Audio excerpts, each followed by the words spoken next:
Time to go.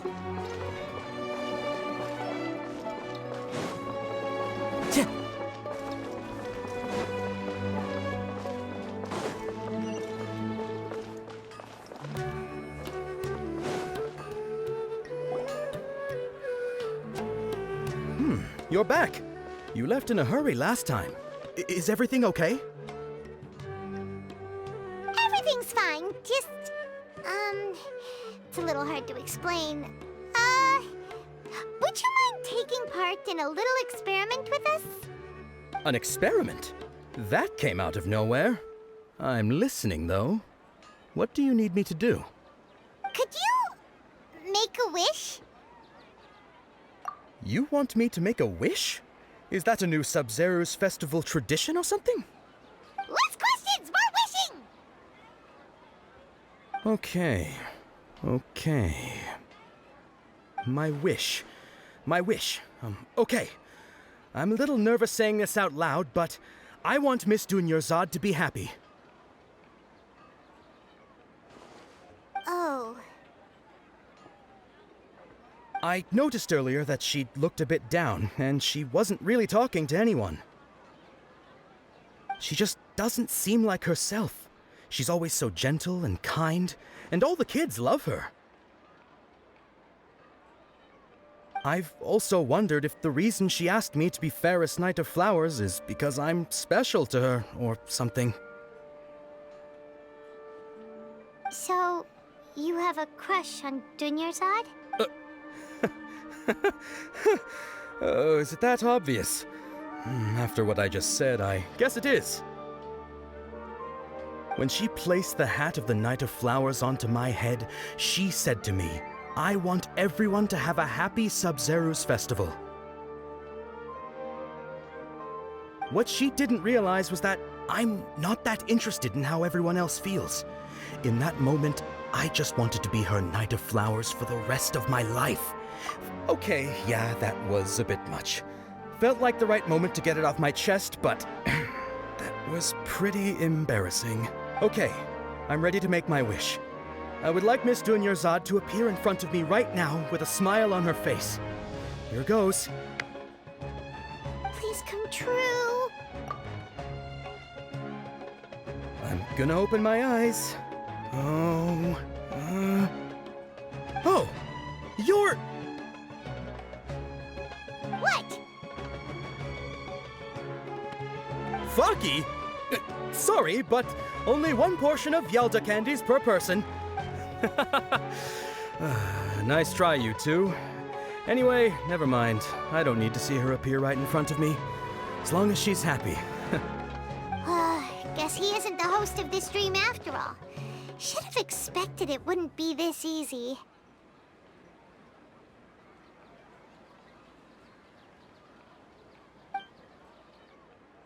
It seems like everyone who knows Dunyarzad loves her, but none of them has any idea that she... My lady, step back. That sounds like Dia! Oh, right. This is when Dunyarzad bumps into the kidnappers. Huh? But Dia can handle them. Hey, Traveler!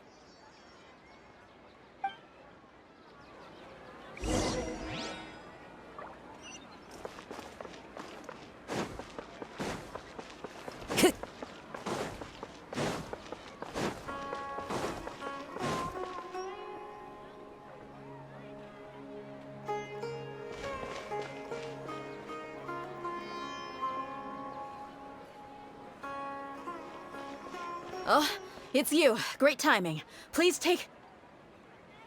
Hey, this is my job. The homie Yannis pay me, not you. You... fine, all right. Knock yourself out.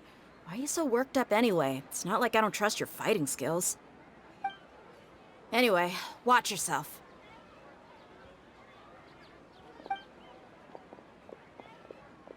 So you got yourself some backup. That's close enough. Feeling lucky today?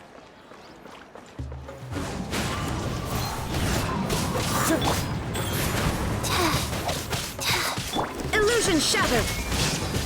Boom!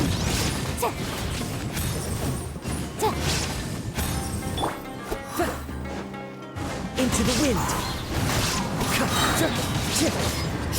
Need more. Try to keep up.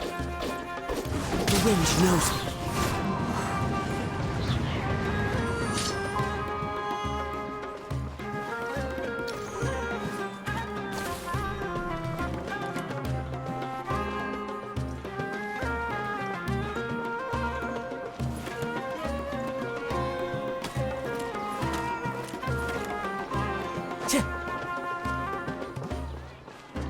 Law of the jungle.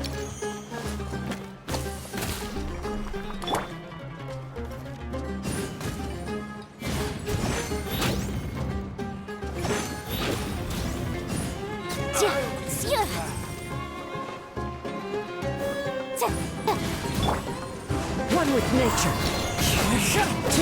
There is no escape!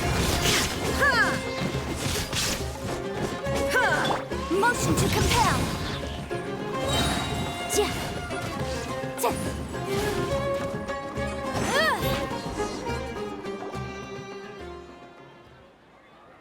Traveler, were you just taking your anger out on those guys? You and Nahida both. Dunyarzad wouldn't want to see you two like this. Oh, and speaking of her, Paimon just remembered something. Remember how during the first Sub-Zero's festival, before the Samsara started, we came here with Dunyarzad because she wanted to pick something up? She said it was because she had forgotten something.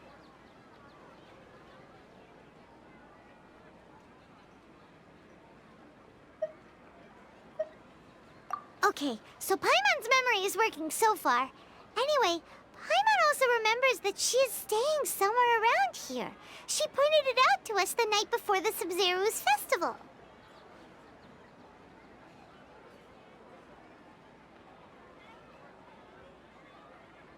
Yeah, even if it's only a tiny clue, it'll probably still help us more than this needle in a haystack search.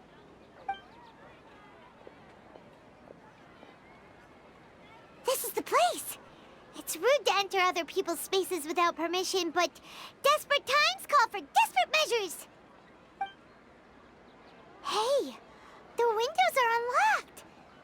Okay, Paimon's gonna take a peek inside.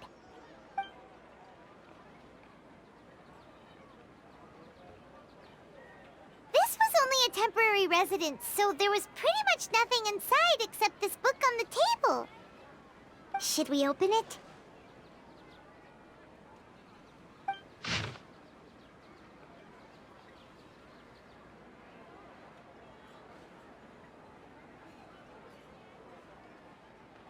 Wow. Dunyarzad wrote all of this. Sounds like she was always thinking of us even while we were away. Even though she was also busy preparing for the Sub-Zero's festival and had all her health problems to worry about. She must have wanted to give this to us as a gift on the day of the Sub-Zero's festival, right? If we hadn't found this book, we never would have known.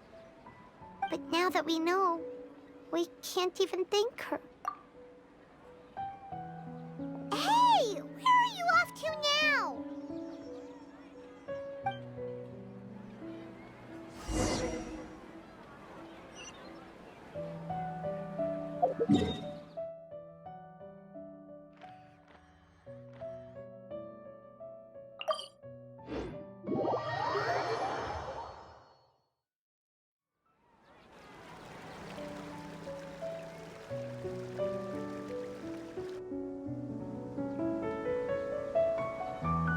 It's Dunyarzad's puppet.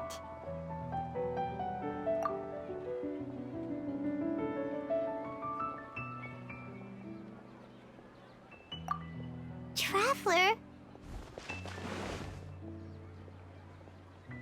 You must be exhausted.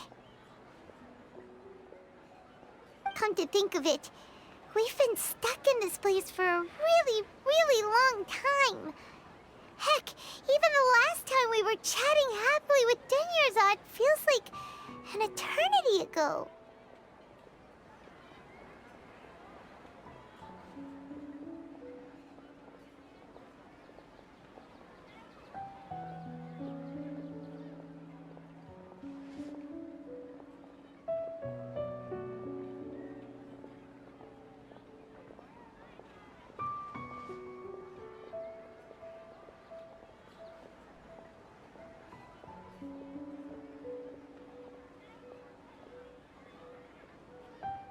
Paimon still remembers when we were sitting here, and the way her eyes sparkled when she talked about Nilu's Dance of Sub-Zerus. There will always be frustrations in life, but I know that the point of living is not to leave behind any regrets.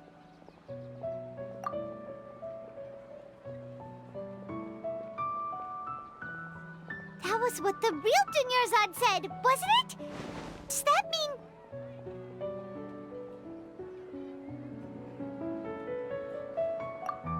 Yes, Traveler. What is it? Oh, so she's still just a puppet. But just now, how come... What? Where are we going this time?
If you continue to resist, we will have to order an investigation into every single event organizer. The Grand Sage has already granted you much leniency.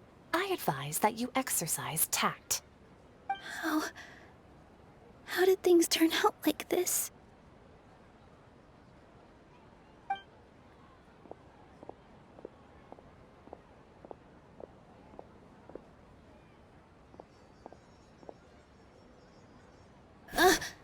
Traveler? You don't have to get involved. He's a sage from the academia. I don't want to drag you into this. Traveler. Traveler? What the heck are you doing? If you get arrested by the academia, that's another day gone to waste!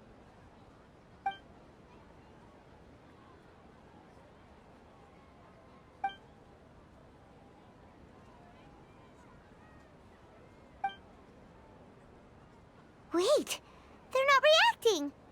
Have they been scared stiff?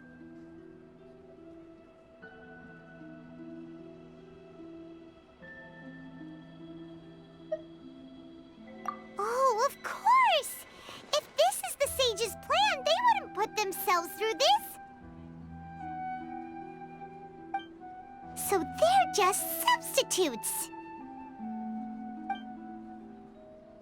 What is this? V1F2, that's What happened silence to the Grand Sage and his entourage?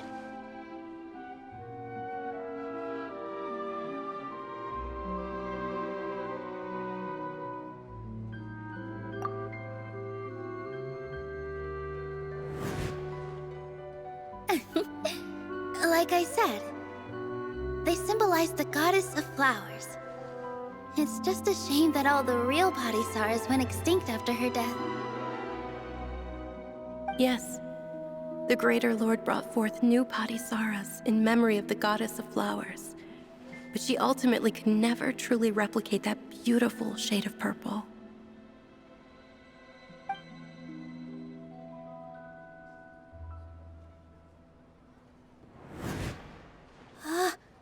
That beautiful shade of purple.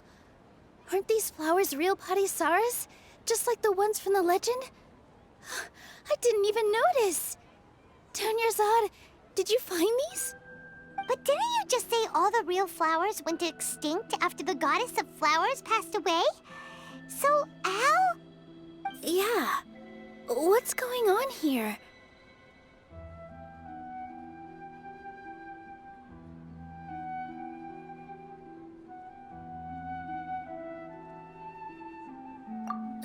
Huh?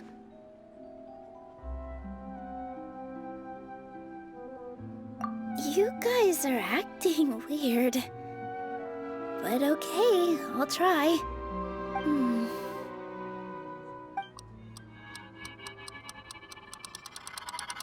Hey!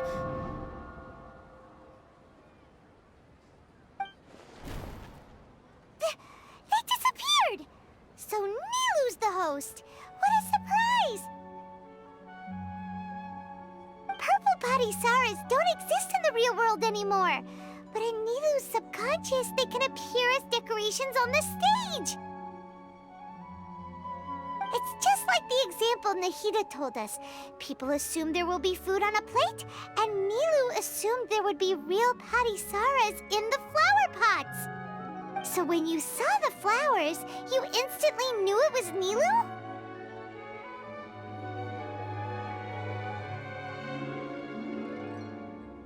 But if we want to end the samsara, we need the host to become aware that they're dreaming. How should we make Nilu realize that? Am I dreaming? Huh?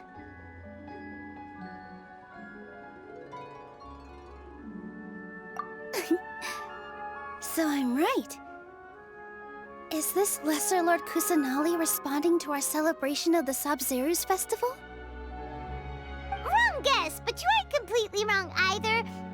The point is, what made you think this is a dream? As far as you know, people in Sumeru don't dream, right? Yeah, but have you heard the tale of the first sage? To prevent a calamity, he went on a journey to find the Dendro Archon. Ooh, sounds familiar. Dunyarzad told us a story like that when we first arrived in Sumeru City. So it was about the first sage, huh? Yep, but in the part you heard, he hadn't become the first sage yet. There's more to the story. His piety and wisdom were acknowledged by the Dendro Archon, and she finally gave her blessing to him. All kinds of spectacular scenes appeared in front of the first sage, as if all the knowledge in the world was being painted onto a canvas right before him. He was captivated. After who knows how long, he mastered all the knowledge he could comprehend. Afterward, he said to the Dendro Archon, "I miss my parents, my wife, and my children. I've been away from home for far too long. They must be worried." The Dendro Archon smiled. The next second, the sage found himself lying in his bed, as if he had just woken up from a dream. His wife, lying next to him, said, "You're off to search for the Dendro Archon today, aren't you? Have a safe journey, my love." In the end, the first sage took care of many disasters in Sumeru City and founded the Academia. What a happy ending. So, the first sage was dreaming ever since the beginning of the story? He never went on his journey?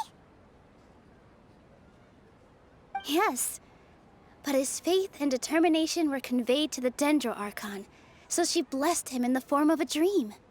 Paimon understands where you're coming from now. That's a really interesting connection. But we really gotta wake up soon, like the sage in the story!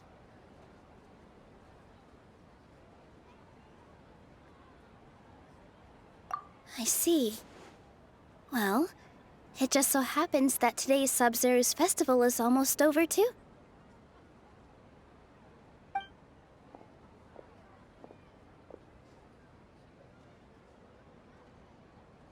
Since we're in a dream, let's make this final dance of Sub-Zero's as beautiful as we can.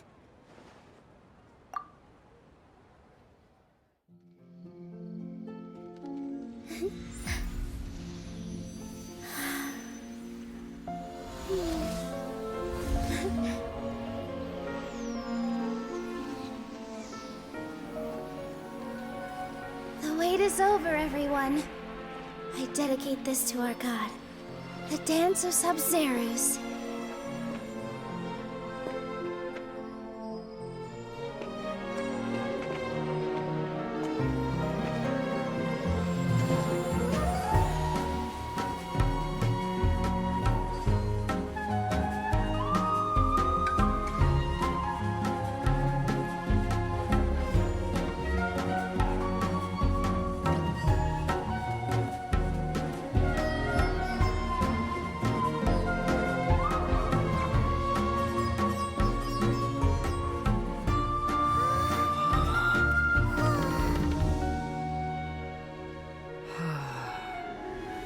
I'd be lying if I said I had no regrets. I would have loved to see Nilou's dance.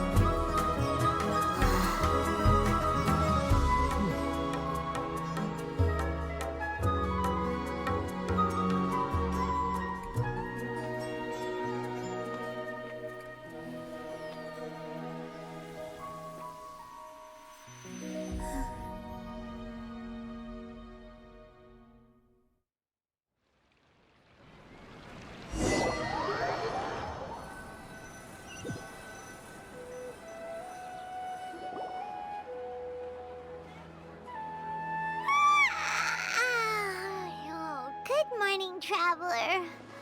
Oh, Paimon feels like she's been asleep for the longest time. Paimon's head feels super heavy. Did we oversleep? Do you even remember going to sleep last night? Paimon thinks it was after the Sub-Zero's festival. The Sub-Zero's festival! Have we finally escaped from the Sub-Zero Samsara? Quick! Take off your Akasha terminal!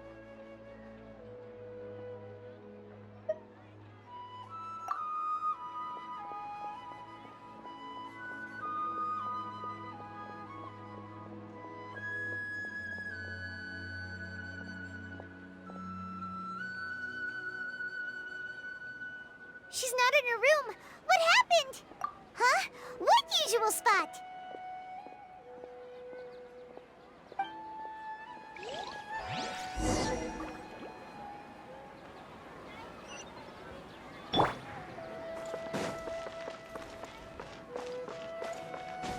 Follow the wind.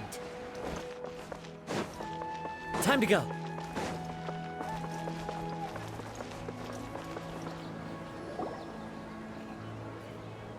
Well done, Traveler and Paimon. And thank you, Dunyarzad, for organizing the Sub-Zero's festival for me. I'm sorry, who are... Dunyarzad! You're okay! Oh, Traveler Paimon. I have something amazing to tell you. I just had a dream, and I saw Nilou performing the dance of Sub-Zero's.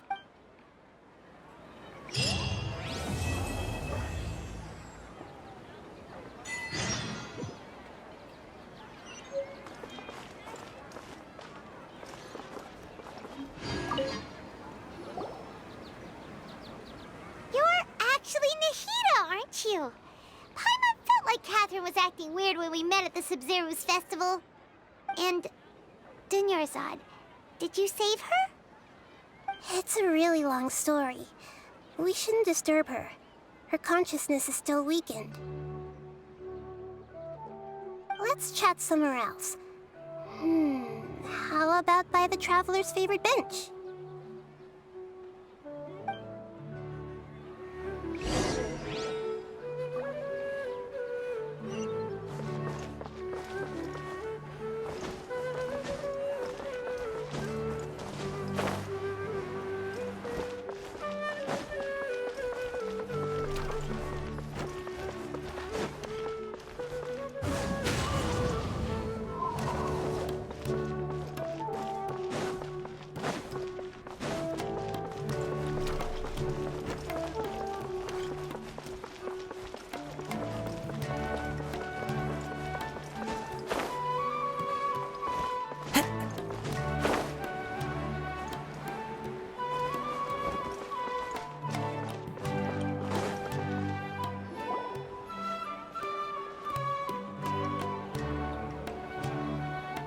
Let's talk about Dunyarzad first.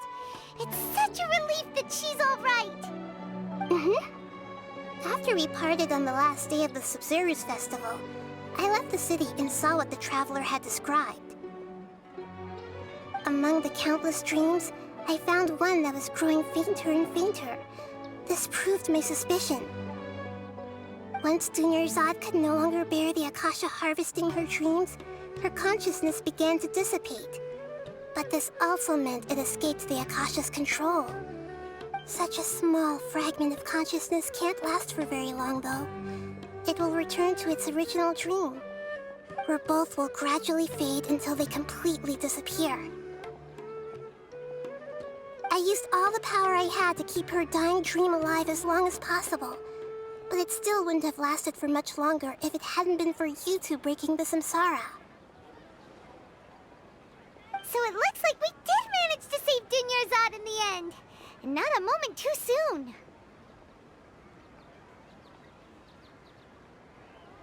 Huh? Why are you two smiling so happily?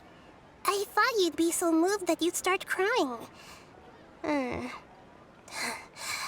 need to spend more time observing human emotions. Both are fine. Everyone reacts differently. All right. You two must have a lot of other questions for me, right? After all, you saved my faithful believer. As you're at the Avidia forest, there was this incense that made the Traveler fall unconscious and dream of a huge tree and a red sky. You also heard someone's voice, right? It said world and forget me. Yeah, so you do know! We've been wanting to ask you what that was about, and if the red sky was related to Conria. It seems like the Traveler established a connection to Irminsul. That was a message left by Greater Lord Rukkhadevata's residual consciousness in Irminsul. Perhaps her last memory before she died. As you two probably know, Greater Lord Rukkhadevata disappeared after the disaster in Conria. The timings of these events do line up, so your suspicions are reasonable. A message from Greater Lord Rukkhadevata? We thought it was from King Deshret. King Deshret? That god who died even longer ago? Some present-day desert dwellers still worship him. You probably just heard some of their conspiracies. Okay, so what does the message mean? I still haven't managed to decipher it. Even the Akasha isn't currently capable of doing that. Greater Lord Rukkhadevata's residual consciousness in Irminsul seems to be contaminated with something that has a very dangerous aura to it. Many devoted scholars go mad as soon as they connect their consciousness. I've warned the Academia about this many times, but people still keep falling victim to it. But I believe this is the key to saving Irminsul. That's why I've kept trying to decipher it. So the tree in the vision was Irminsul? Oh, Tainari also said that Irminsul is sick! Is it because of the contaminated consciousness? But even if you can't figure out what that vision was all about, it seems like our search for you was all in vain. The Traveler wasn't affected after coming in contact with that consciousness. I've never seen anyone like that. With you here, we may have a chance at deciphering it.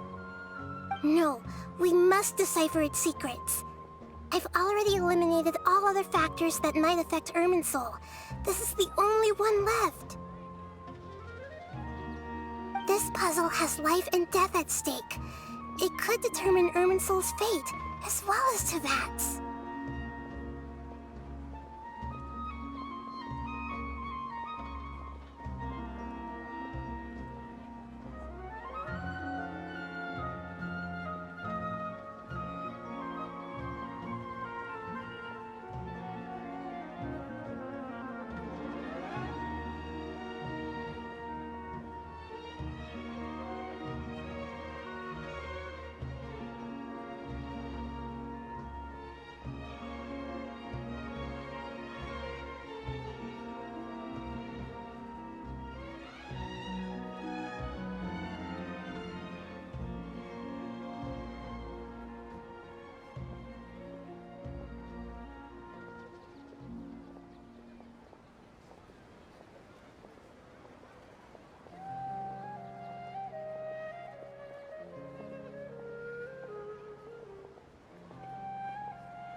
To be accurate, I'm using the Akasha as a medium to occupy Catherine's consciousness.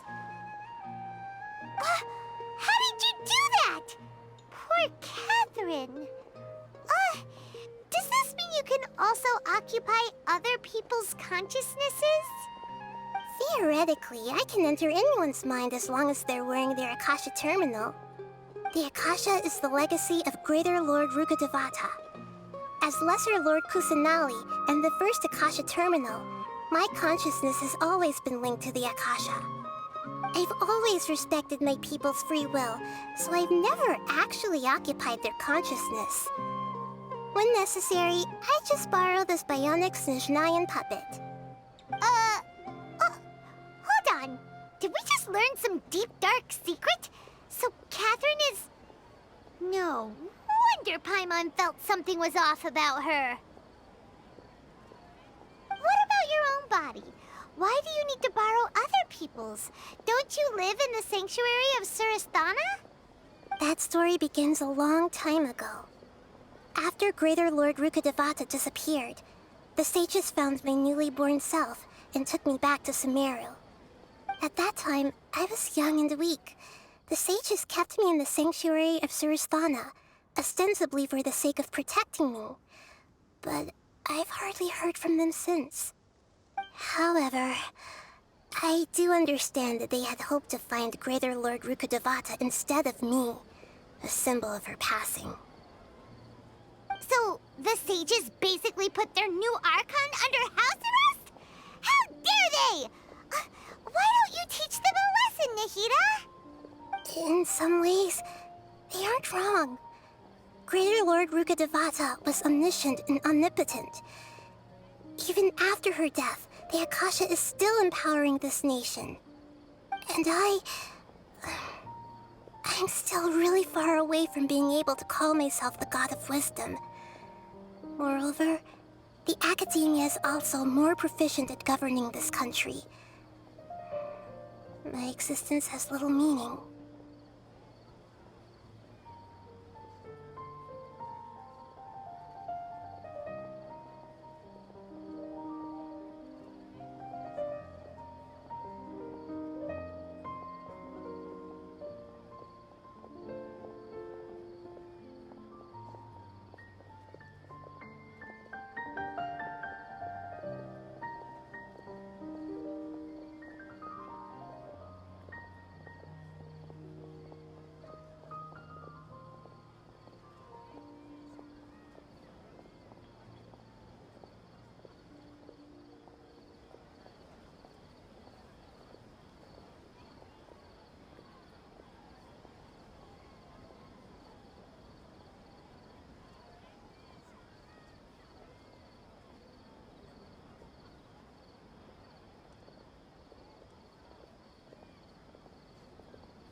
You got a lot of believers. Just look at the Sub-Zero's festival. Everyone who showed up truly loves you. Thank you for the kind words. But I honestly don't need physical freedom as long as I can connect my consciousness to the Akasha. Trying to find a way to save Irminsul is my life's mission and top priority. I will work on that, and try to live up to being a deity in the meantime. Every once in a while, I will also take up the duties of the God of Wisdom and enlighten a lost soul here and there. Doing all that should be enough. At the Avidia Forest, there was this incense that made the traveler fall unconscious and dream of a huge tree and a red sky. You also heard someone's voice, right? It said world and forget me. Yeah, so you do know!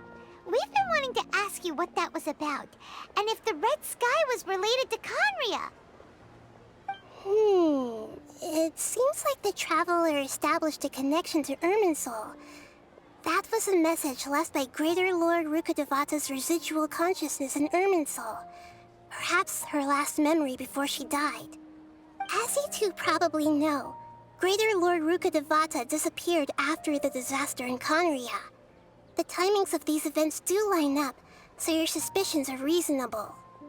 A message from Greater Lord Rukkhadevata? We thought it was from King Deshret. King Deshret? That god who died even longer ago? Some present-day desert dwellers still worship him. You probably just heard some of their conspiracies. Okay, so what does the message mean?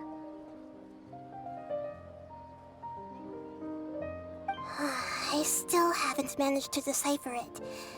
Even the Akasha isn't currently capable of doing that. Greater Lord Rukkhadevata's residual consciousness in Irminsul seems to be contaminated with something that has a very dangerous aura to it. Many devoted scholars go mad as soon as they connect their consciousness. I've warned the Academia about this many times, but people still keep falling victim to it. But I believe this is the key to saving Irminsul. That's why I've kept trying to decipher it. So the tree in the vision was Irminsul? Oh, Tainari also said that Irminsul is sick! Is it because of the contaminated consciousness? But even if you can't figure out what that vision was all about, it seems like our search for you was all in vain. The Traveler wasn't affected after coming in contact with that consciousness. I've never seen anyone like that. With you here, we may have a chance at deciphering it. No, we must decipher its secrets. I've already eliminated all other factors that might affect Irminsul. This is the only one left. This puzzle has life and death at stake. It could determine Irminsul's fate, as well as Tevat's.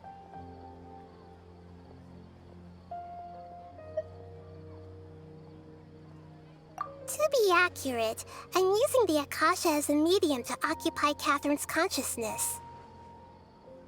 How did you do that? Poor Catherine. Does this mean you can also occupy other people's consciousnesses? Theoretically, I can enter anyone's mind as long as they're wearing their Akasha terminal. The Akasha is the legacy of Greater Lord Rukkhadevata. As Lesser Lord Kusanali and the first Akasha terminal, my consciousness has always been linked to the Akasha. I've always respected my people's free will, so I've never actually occupied their consciousness. When necessary, I just borrow this bionic Snezhnayan puppet. Hold on. Did we just learn some deep, dark secret? So Catherine is... No wonder Paimon felt something was off about her. What about your own body? Why do you need to borrow other people's? Don't you live in the sanctuary of Surasthana? That story begins a long time ago. After Greater Lord Rukkhadevata disappeared, the sages found my newly born self and took me back to Sumeru. At that time, I was young and weak, The sages kept me in the sanctuary of Surasthana, ostensibly for the sake of protecting me. But I've hardly heard from them since. However, I do understand that they had hoped to find Greater Lord Rukkhadevata instead of me, a symbol of her passing. So, the sages basically put their new Archon under house arrest? How dare they! Why don't you teach them a lesson, Nahida?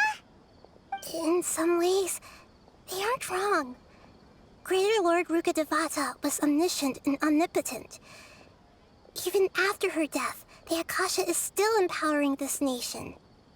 And I'm still really far away from being able to call myself the God of Wisdom. Moreover, the Academia is also more proficient at governing this country. My existence has little meaning.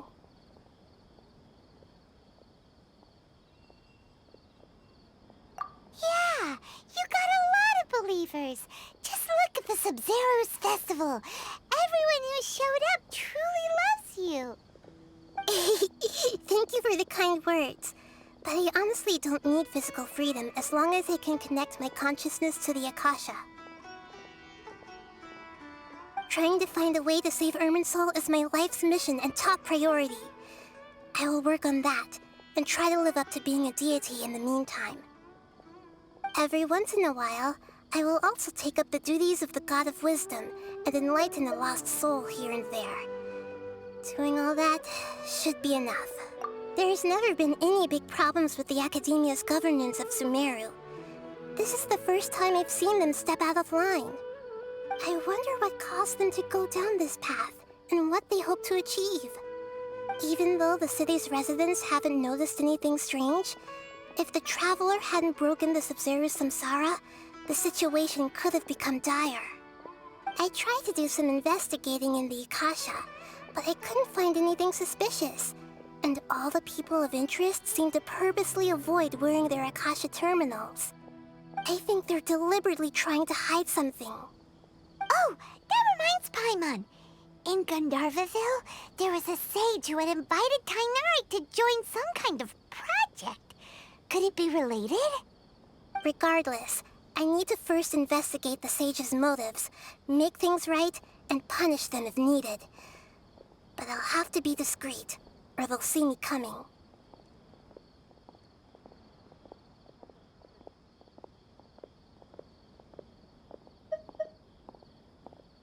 You mean how the Akasha stops you from having dreams? Yeah, it's been such a long time. No one's noticed something's up? It's not that no one noticed. It's more like no one cared. Ultimately, it's all rooted in the sage's misdirection. Misdirection?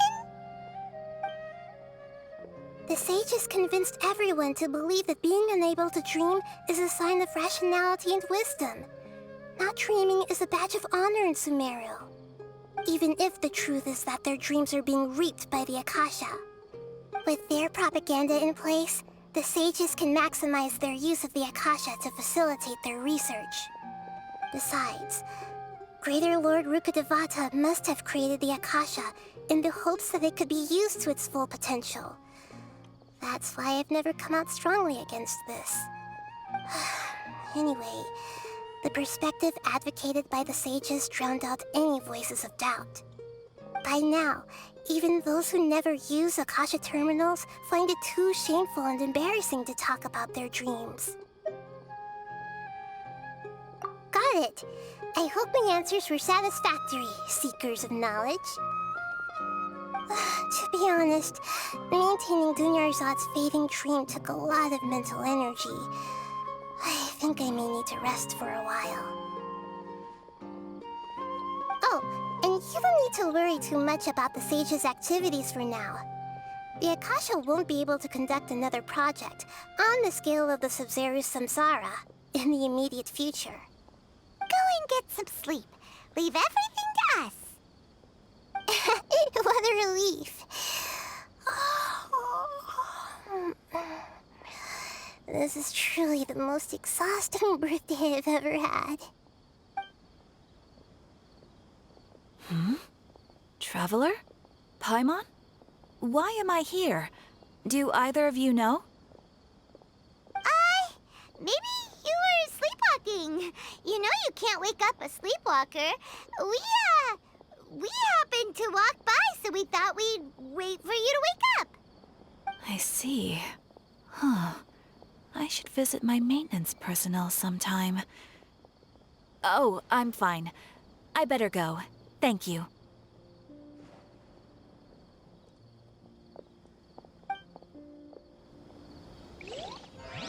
We've spent quite some time in Sumeru City, but ever since we last said goodbye to Lesser Lord Kusanali, we haven't heard anything from her. Oh. We can't just keep waiting around like this. Let's go find Catherine and pick up some...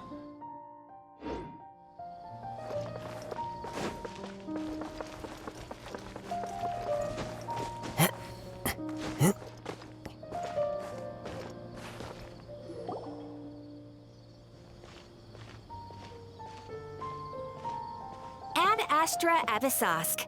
We meet again, you two. Hi, Catherine. Do you have any commissions for us today? Commissions, huh? Let me think.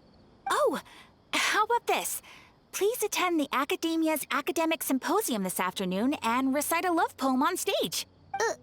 Wait, say what now? And if possible, please also use your camera to capture the reaction of the audience upon finishing the poem. Huh? What kind of commission is that? I see. It appears that you're not interested in this commission. In that case, please go to Port Armos and convince the Eremites there to spend some time volunteering at the local Hey, that's not any better. I'm sure the mercenaries will have some interesting reactions as well. Paimon's gotta ask, just who exactly has been submitting these commissions to the Adventurers Guild? Oh, the commissioner? Well, actually, I just wanted to see the two of you in action. Was it so obvious? I was hoping you would actually take one of those commissions. That kind of chance to observe humans doesn't come by often. Ah, so it's Nahida. Paimon just knew Catherine wouldn't crack those kinds of jokes. From when she said, Ad Astra Abyssosque? So it's been you this whole time? Are you done resting up, Nahida? Yes. I've been sleeping ever since we parted ways, and I even had a really, really long dream. It was another dream about the Sub-Zero's festival, except it was a happy one. In my dream, I was sitting in the middle of a flower terrace, and everyone in Sumeru City was holding hands as they danced in circles around me. They danced round and round, and everyone looked really happy. I also got to sit on a gigantic flower carriage. Ferris, the Knight of Flowers, raised me really, really high above the ground, and I was throwing an endless amount of Yalda candies at the children. You know, Nahida, maybe your dream is how the Sub-Zero's festival really should be. It's meant to be a joyous time where everyone gets together to celebrate your birthday. Huh? Wasn't I describing a really happy dream? Why are you both looking at me like that? Wait, could this be an example of the emotion known as pity? No, we aren't pitying you. That would only make everything worse. We just don't want you to feel too sad. By the way, have you had a chance to visit Dunyarzad? How's she doing? The Homiyanis haven't allowed any visitors after the festival, so we haven't been able to check on her. Yes, I paid her a visit right after I woke up. She was resting at the time. Her condition is stabilized. However, since Elazar is a manifestation of the withering on the human body, we can only cure it by finding a way to take care of Irminsol's own withering. But for the moment, our top focus should still be figuring out what the sages are up to and what they're planning. Right. Who knows what'll happen if they manage to pull off another scheme like the Samsara of the Sub-Zero's festival? So our first priority should be investigating and putting a stop to the sage's activities. As for how we should pull that off, let's discuss it somewhere else. There are too many adventurers around here. Oh, good point. Sorry, adventurers. We're gonna be borrowing Catherine for a little while.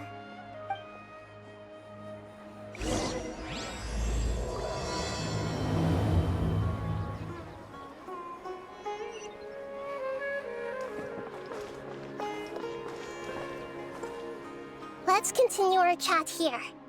Okay, so do you have any ideas on how we can investigate the sages, Nahida? Actually, I've already done a little bit of work on that. But for now, I want to hear your thoughts. I've already tried that, but all the key members of the Academia, even the core 30 guards, intentionally avoid wearing their Akasha terminals. It seems that from the very beginning, they've been guarding against info leaks from the Akasha. Of course, it could also be because they're wary of me. Have you already caught the sage's attention? I'm guessing not yet, but distrusting me would make perfect sense if they've ever paid attention to the urban legends about me. In any case, I probably can't take over their minds directly.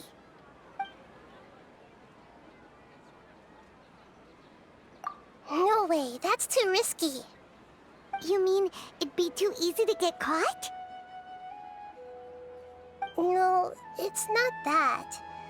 We shouldn't involve innocent students in this.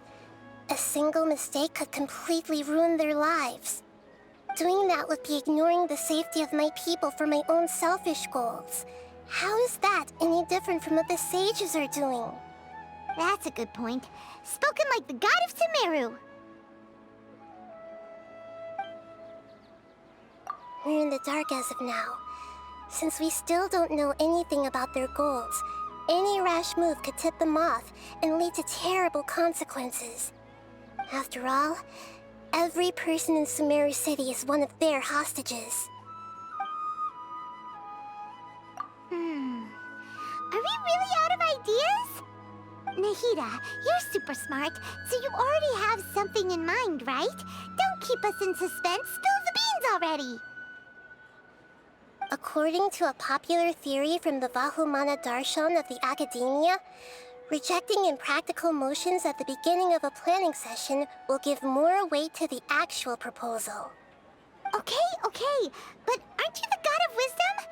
You don't have to use that kind of gimmick to make us take your ideas seriously. Well, I've been thinking that if I can't directly possess the leaders, and if I can't get ordinary people involved, then I should find someone who's already involved, but hasn't decided to side with the sages. You're saying we should recruit a spy? That does sound like it could work. Oh, before coming back, we met someone named Alhaitham. He seems like he acts alone, and he likes doing stuff behind the Academia's back. They probably aren't in cahoots. Actually, I already have someone in mind. Do you still remember that female scholar named Setaria? Setaria? Paimon remembers now. Isn't she the one who's always trailing behind the Grand Sage of the Academia? We ran into her basically every time the Sub-Zero's festival repeated itself. You could even say we're old enemies by now. Paimon still remembers the smug and mean way she always spoke to Nilou. I've always liked observing all kinds of people, and Setaria has always stood out from the crowd. She was born in the desert and was hailed as their greatest genius. Her academic gifts allowed her special admission into the Academia, and also gave her the opportunity to serve as the sage's assistant. Oh, Paimon didn't know she was from the desert. She must be pretty special then. Paimon feels like most of the desert dwellers around the city are working as mercenaries. The name Setaria means star. When she lived in the desert, she shone like the brightest star in the night sky. Later on, she was chosen by the sun. The star was given a place in the daytime sky to complement the sun's dazzling light. soon after, the star witnessed the sun scorching the earth, which brought forth many disasters. The star began to waver. Instead of staying beside such a sun, wouldn't it be better to return and light up part of the night sky? But in the end, she couldn't give up the radiance of daytime. To cope with her shame, the star buried her guilt and closed her eyes.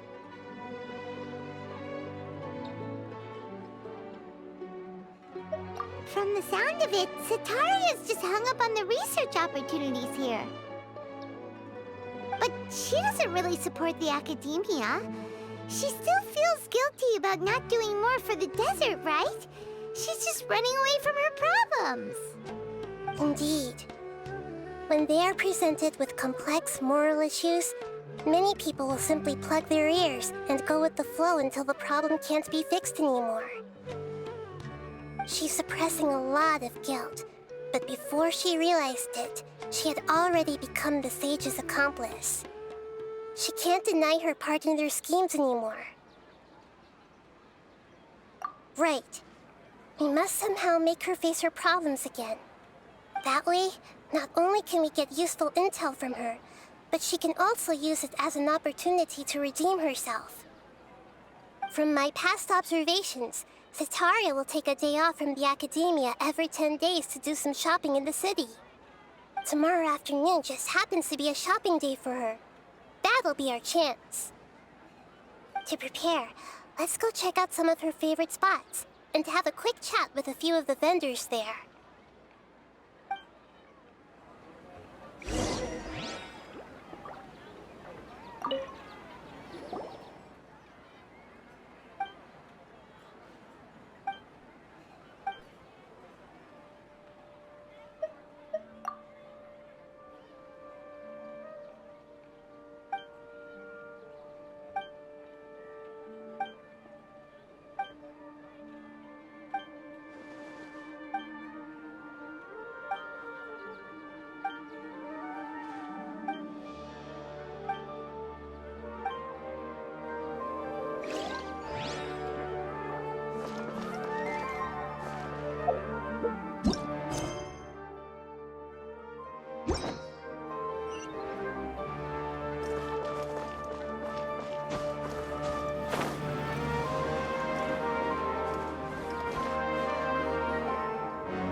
This should be Sataria's favorite fortune-telling spot.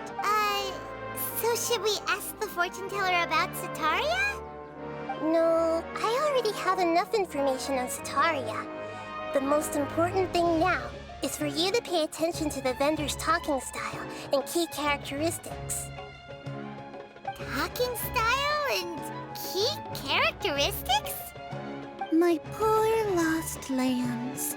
Have you become troubled over your fates? The divine voice of wisdom often echoes between mine ears. If thou be blessed today by the gods, I may be able to show you the way. Huh? Really? Nahida, you've been whispering things to her? Shh. My friend here has some doubts regarding his future. Can we get a fortune reading for him?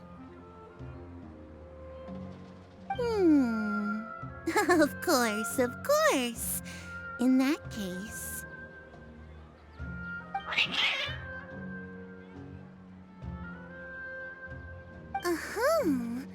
It would seem that Harut and Marut are quite wary of you. Perhaps, at some time in the past, you have somehow offended the gods.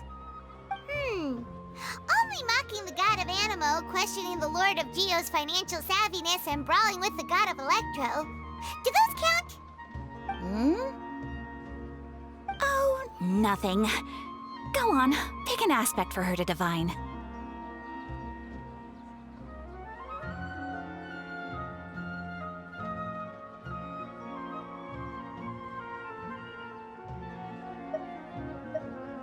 Health prospects. No problem at all.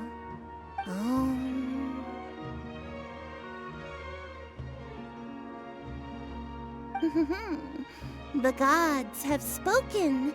The truth shall be revealed. Your life shall continue on for... Huh? Many tens of thousands of years? Impossible. Harut, Marut, did you two spoil my divination? I've never read a fortune so absurd.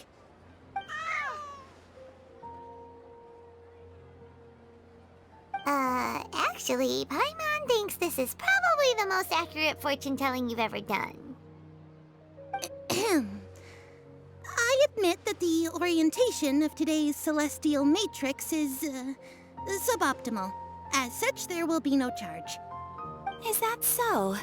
Well, that can't be helped. If you were to bring some food offerings for Harut and Marut on your next visit, perhaps they could help you reverse the wheels of fate.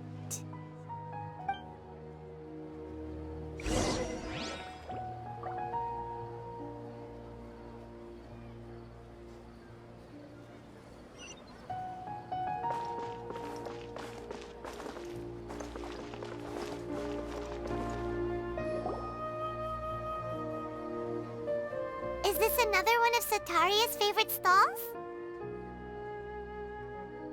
Yep. It belongs to a king. His father helped Sataria a lot when she first moved to Samari City, so she still comes by whenever she has time. When I start talking with him, listen carefully to the details of our conversation. Ah, dear customers! Would you like to look at some pottery? We caught wind of your great craftsmanship, so we specifically came to take a look. Oh, I recognize you. Aren't you Miss Catherine from the Adventurers Guild? Sounds like I'm in for some big business. Speaking of, where did you learn this trade? I suppose you could say it all started with my dad. He's a mason by trade, but I picked up an interest in clay while apprenticing for him. After that, I began making pottery by myself in secret, and I simply changed trades when my works turned out well. Although it's a pity that I'm no longer making much use of the knowledge provided to me by the Akasha. That's nice. You're making a living doing something you love. So is your father still working as a mason? Oh no, not anymore. A few years back, he fell from a roof and broke his leg. Since he had already saved enough Mora over all these years, he's just enjoying the retired life in Port Ormos nowadays. I see. We wish him peace and happiness in his retirement. I'll have someone in charge of logistics at the guild come by another day for some goods. We'll leave you to it. Take care now. No problem. Rest easy, all our goods are sure to meet your every need.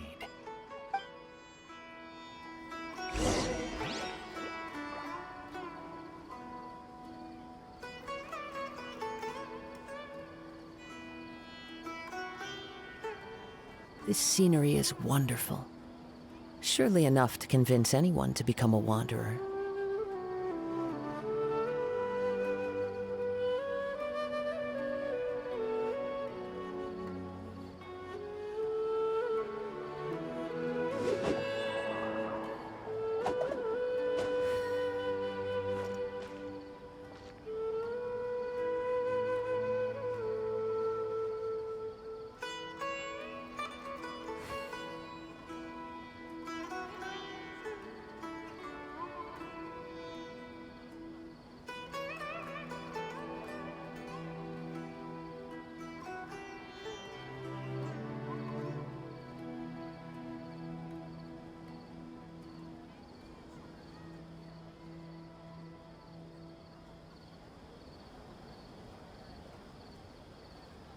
There are leaves around, and I know just the tune to accompany them, if you wish to hear it.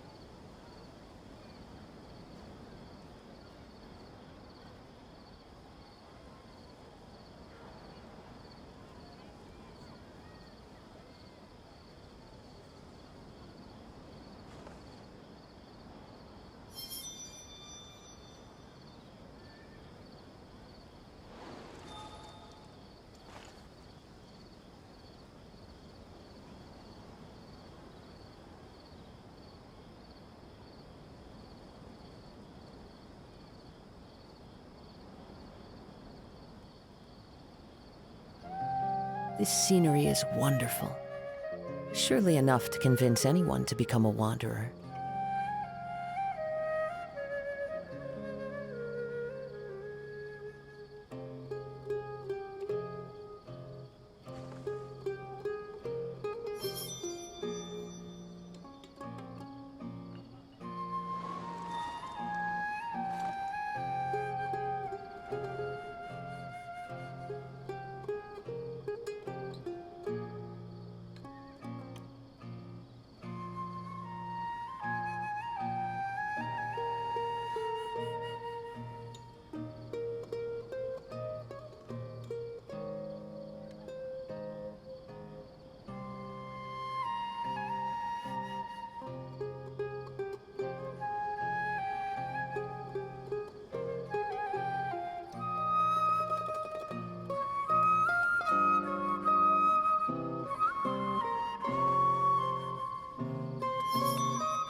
Wherever in this world I roam, I carry memories of my home.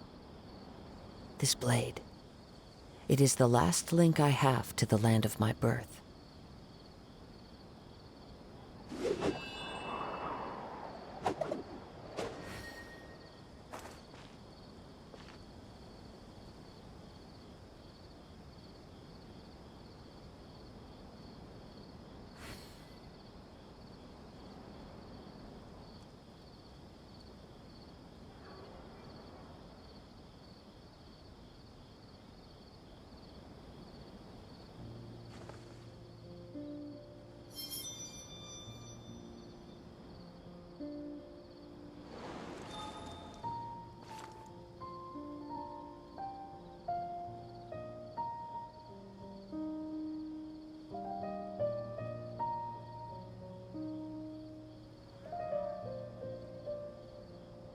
This scenery is wonderful.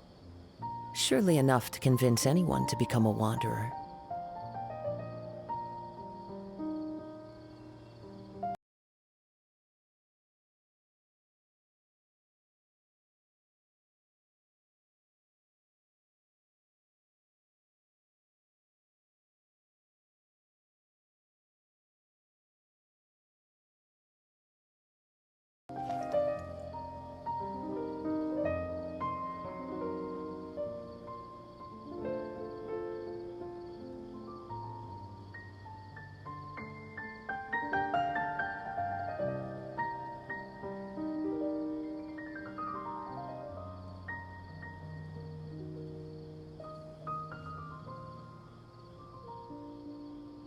There are leaves around, and I know just the tune to accompany them, if you wish to hear it.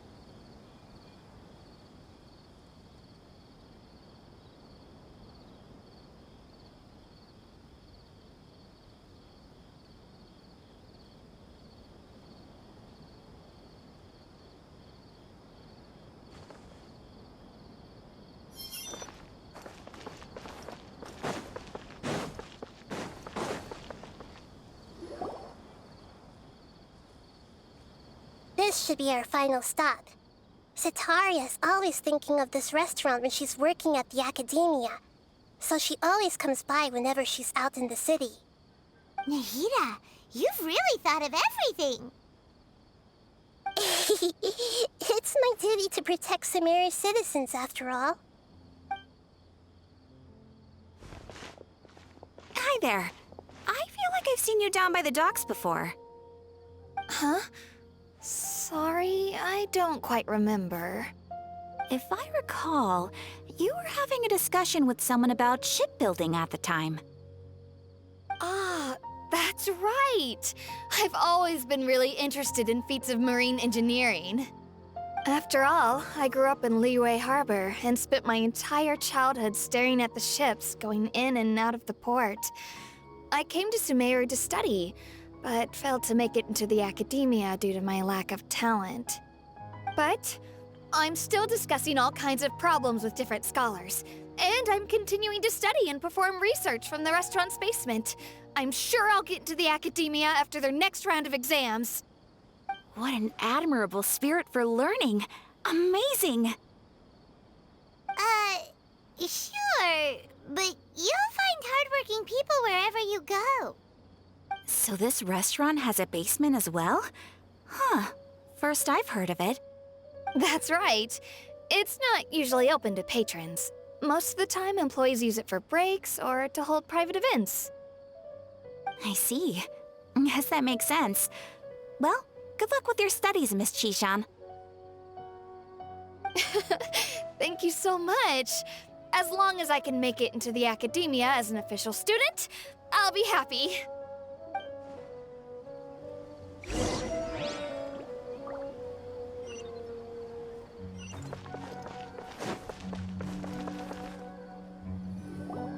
So, was that everybody?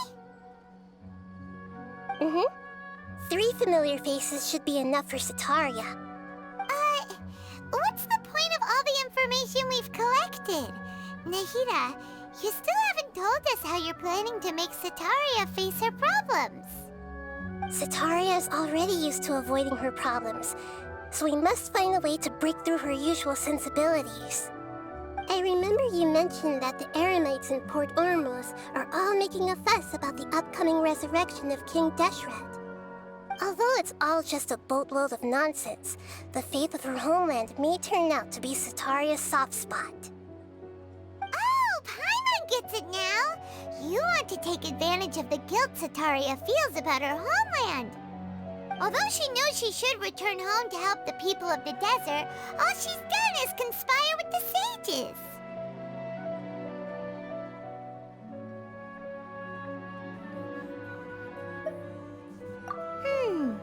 So, how do we set that up? Well, King Deshret is long gone, and Sataria is also too smart to fall for any simple tricks. If we simply engaged her under the guise of King Deshret's believers, she would definitely be wary of us, and we may not get anywhere. But if we were to borrow some of her close acquaintances to talk with her, her reaction would probably be very different. So, you mean you're going to possess those people we just talked to? Yep. Possess them through the Akasha. Imply they've already converted to the faith of King Deshret, and then convey our made-up will of King Deshret. As long as everything goes smoothly, we'll get through to Sataria for sure. She'll never guess that we had anything to do with it. Ah, so that's how you're going to use all the info we collected on these people. It's so that you won't slip up and break form. Possessing them will only work if you can manage to pass off as them. Exactly. So, best of luck with impersonating them. Huh? Best of luck? But we don't know how to possess anyone. That's no problem at all. I'll just share all their senses with you once I've possessed them.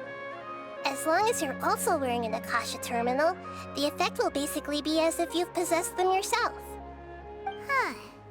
That is pretty convenient. But why does he have to do this? Can't you do it yourself?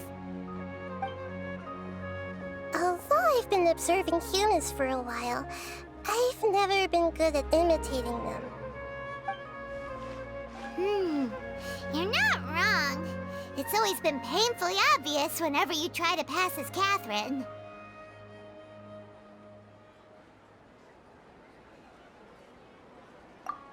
If it was at all possible, I would have preferred to leave these people alone. But seeing how things are now, I probably should just accept it and push on. Yeah, don't beat yourself up over it. We're only doing this to help everyone, and we'll only be borrowing them for a little while anyway. Alright, then let's give it a go tomorrow afternoon.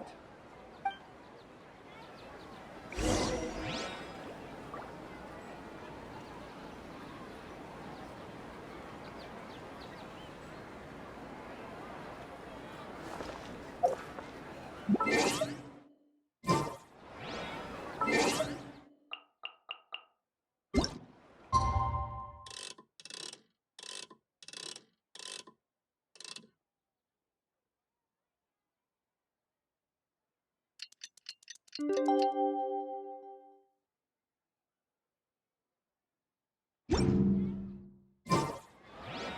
scenery is wonderful. Surely enough to convince anyone to become a wanderer.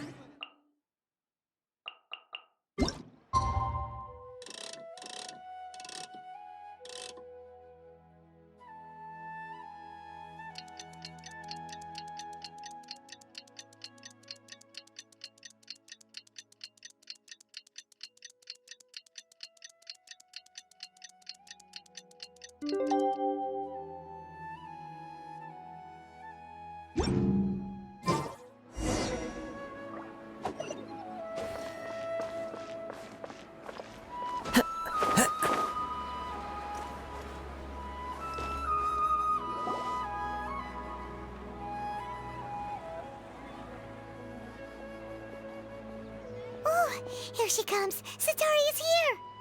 Let's quietly follow her. Once she starts talking to her acquaintances, we'll find a safe spot to begin possessing them. As for how we'll sway her to our side, I'll leave that to you. I trust you'll know what to say. Paimon's starting to feel kinda nervous. Okay, let's go. Looks like they've already started talking. Let's find a hiding spot and get started.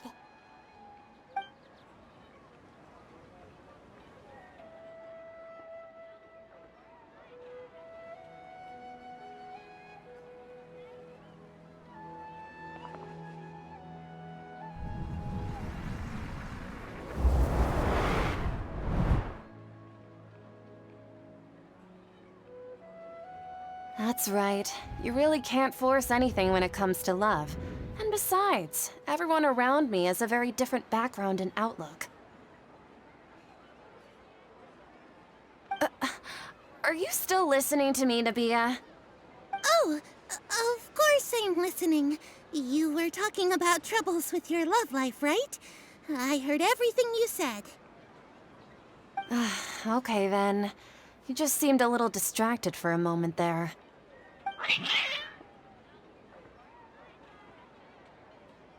Strange. Your cats seem pretty worked up. Is something wrong? I always thought they were quiet, happy kitties. Oh, what are their names again?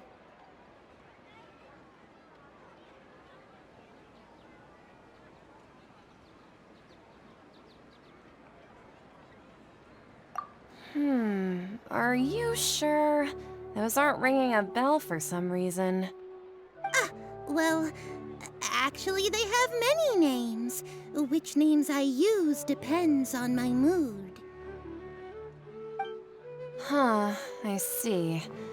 I imagine that must be hard for the kitties, too.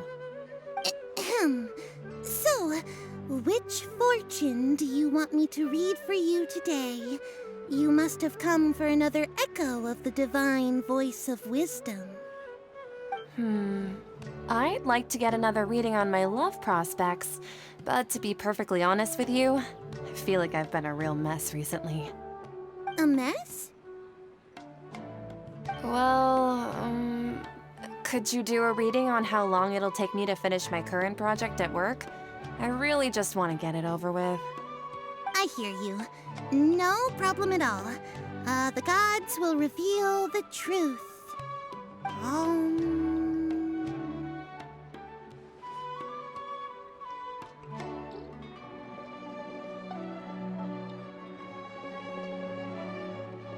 The gods are asking, Setaria, why haven't you gone home? Why haven't I gone home? Do the gods really know everything I've been thinking about? Setaria, why don't you just go home? It's a demand now instead of a question. The gods seem to be truly upset. I'm sorry. I know I failed the gods. Please pass on my most sincere apologies and ask for their divine forgiveness. And if I may ask, Nabia, is there a specific god who's speaking to you right now?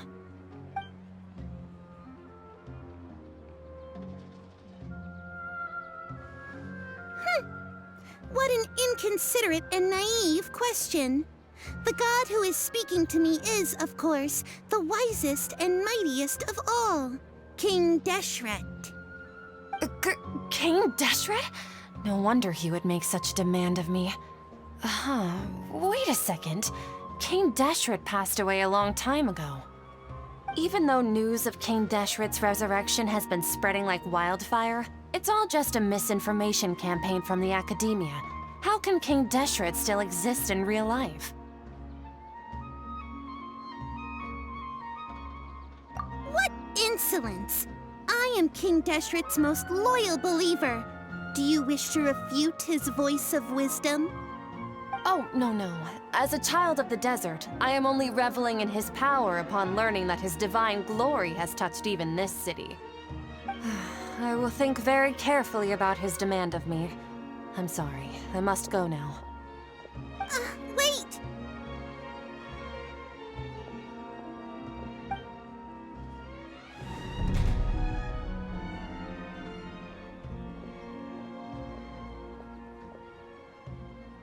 Ooh, she just ran off in a hurry. She looked pretty upset, too. Well done. Setaria didn't seem to suspect anything amiss. To have something she's been trying desperately to avoid show up out of nowhere and berate her, that must have shaken her to the core. Aw, Nahida, it seems like you understand human emotions really well after all. All I know are some abstract Harabatot theories. And in any case, my time with you has shown a lot of them to be utterly useless. I'm still trying to make sense of everything. Anyway, enough of that. Let's hurry and catch up to Setaria. He's out of Keem's now, right on cue. Let's get ready to possess him right away!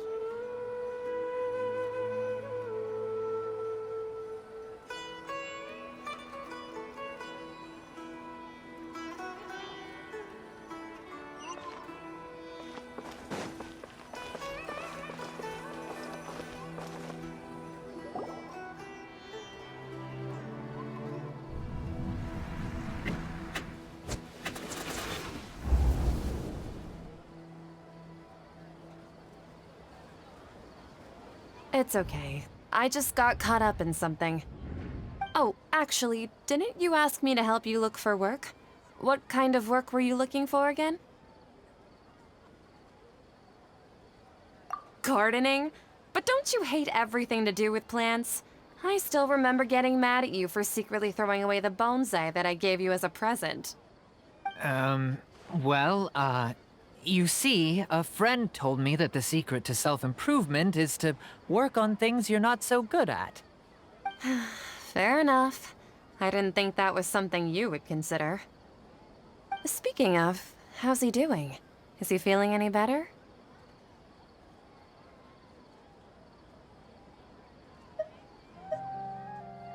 Oh, that's good to hear. I've been thinking a lot about him. If I could get some more time off, I'd love to pay him a visit. Actually, while we're talking about him, is he still living in Port Ormos? Yeah, he's been retired there for a while. If you could find the time, please write him a letter. Let him know that recently, faith in King Deshret has taken root in Port Ormos and has begun to spread across Sumeru. He has a quick temper and has always been a devout follower of the Dendro Archon. I don't want him to get into a fight with those King Deshret believers because of a difference in beliefs. Oh? So, who are you siding with in all of this? The Academia or King Deshret? I'm so jealous of you. You were born a child of the desert, yet you chose to betray King Deshret, and now you spend all your time with those crooks from the Academia. Akeem, you don't mean... you've also become a believer of King Deshret? What's so strange about becoming a believer of the wise King Deshret?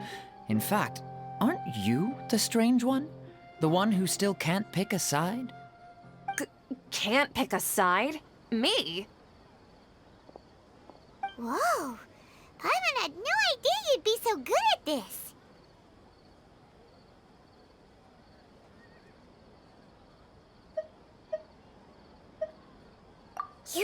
zeroed in on the issue and put it right in front of her.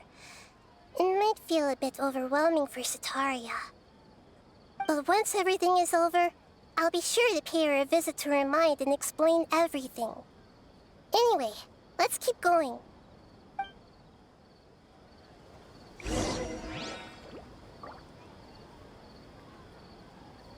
Come on! Setaria's already started talking with Shishan!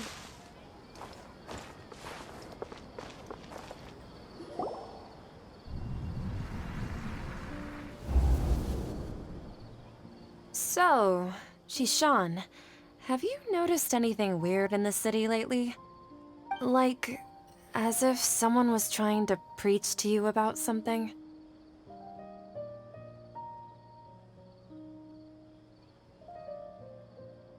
Oh, right.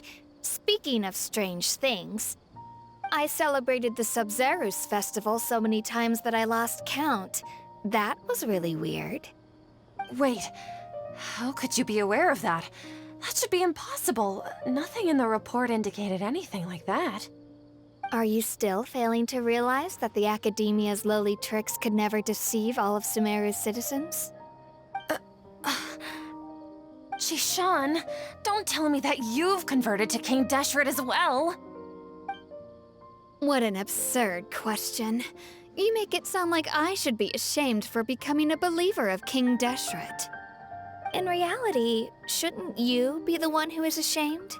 You, who works side by side with the Academia and treated people as nothing more than experimental subjects? Please, please stop! Even now, Setaria's still trying to run from her problems.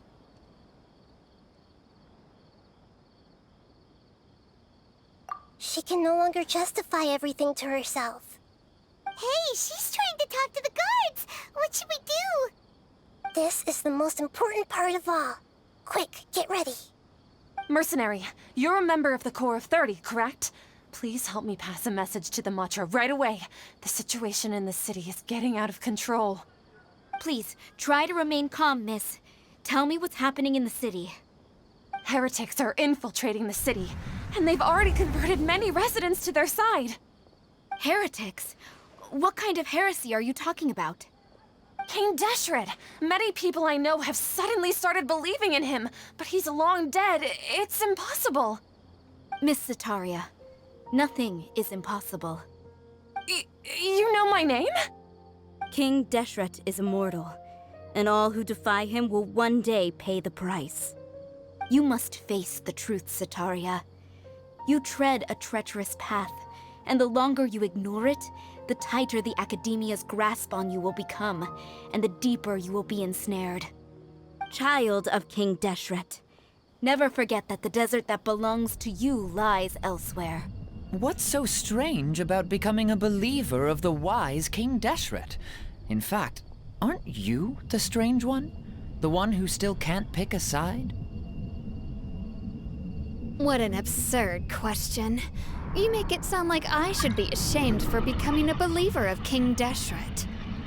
Setaria, why haven't you gone home?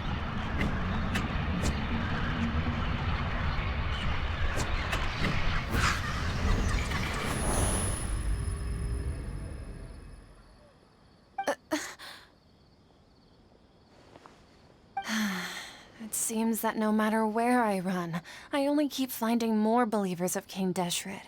I have to say, this is a familiar feeling. I've also been running from my guilt this whole time.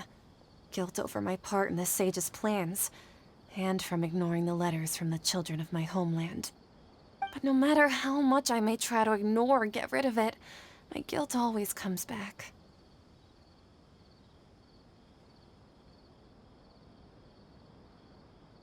You won't necessarily lose your research opportunities by facing the truth. Besides, did you really want to conduct your research while carrying such heavy feelings of guilt? How do you know me so well? Are you truly just a believer of King Deshret? Or are you the god himself? That's not important. The important thing is to pass judgment on the Academia and its sages, and to correct their mistakes. If you could provide some assistance in this matter, Perhaps it could serve as a form of atonement. I've actually never believed in the gods, but I've always believed in serendipity. Your appearance must be a fated opportunity for me to get out of this wretched situation. Please tell me, what can I do for you?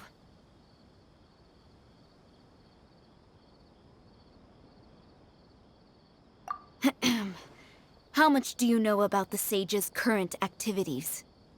I was just one of the designers for the massed dream harvest scheme, which is what happened around the Sub-Zero's festival. But I know very little about the full scope of the overall project. I'd assume that only staff with the highest clearance would have access to those confidential documents. I've just been working to meet the Grand Sage's specified requirements. However, there's something that's been really bothering me. I heard that a scholar who was previously expelled has returned to the city, and even the sages are still quite wary of him.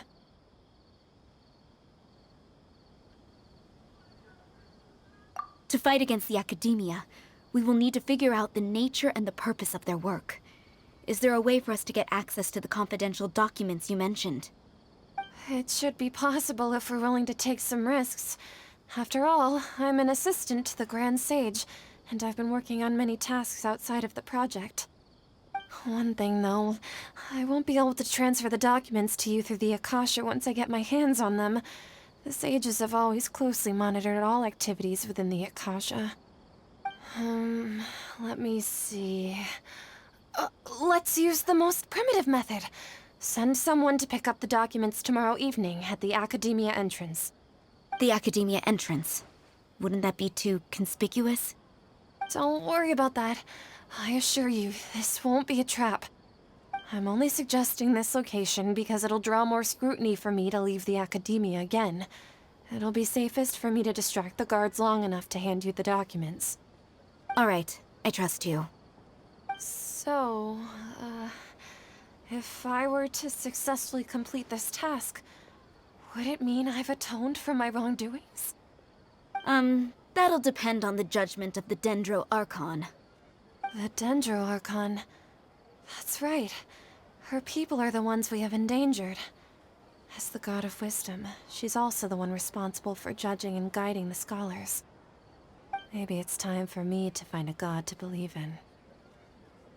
Just as Nahida predicted, we've managed to bring Sataria to our side! The Traveler's execution was ingenious. He's the one who deserves all the praise. Well, now that we've made plans to meet again tomorrow evening, all we can do is pray for Sataria's mission to go off without a hitch. Pray? But if we're going to pray to the gods, aren't we just praying to you? God of Wisdom and Guardian of the Scholars? No. The truth is the true Guardian of Scholars. I've always believed that. Anyway, let's meet again tomorrow evening at the Adventurers Guild.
Catherine, right?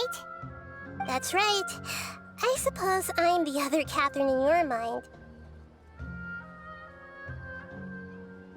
Shh! We're on a secret mission tonight, so we need to protect Catherine's identity. Yep, Paimon's right. We cannot fully rule out the chance that the meetup tonight is just a trap. If something were to happen, my existence may be the only trump card we'll be able to play. After all, the Academia should still be unable to confirm the existence of my consciousness in the outside world. Yep. Exactly. Just what Paimon was thinking.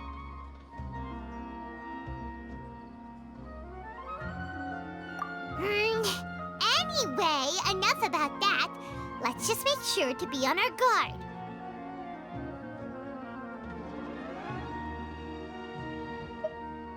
Off? What do you feel is off? It's the middle of the night. Of course it's quiet. You're not getting paranoid, are you? No, I think he's right. It really is a lot quieter than usual. If you look around, there seems to be fewer people on the streets. I'm not sure if this is the case for the entire city, though. Huh. Maybe it's just a coincidence. Maybe Setaria figured out a way to not only distract the guards, but also to get everyone to go to sleep early, just so we can exchange the documents in peace. I also can't quite figure out why things feel a little off. But now that we're here, let's go ahead and meet her as we planned. Well, regardless, as long as you're here with us, Paimon feels a little safer.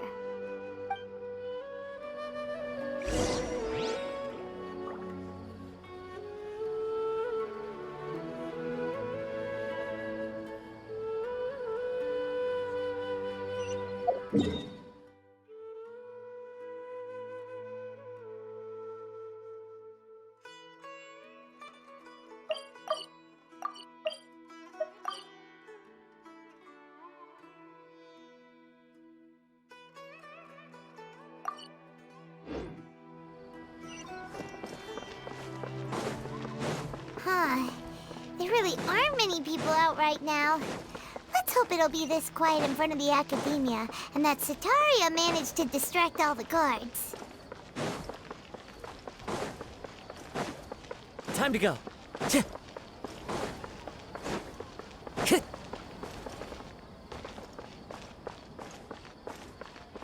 Time to go.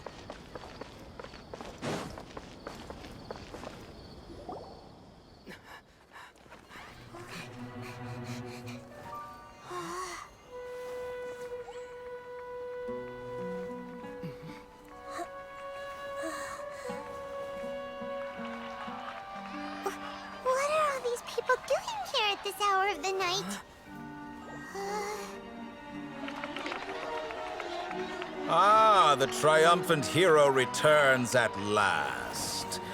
And to a rather spectacular welcome, even if I do say so myself. You're the outcast, expelled from the Academia. Indeed I am. Although these days they tend to call me the Doctor.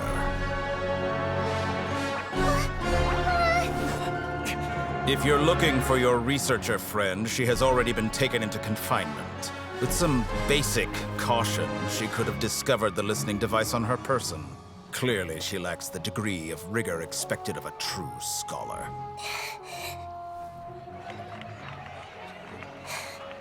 The people of Sumeru City!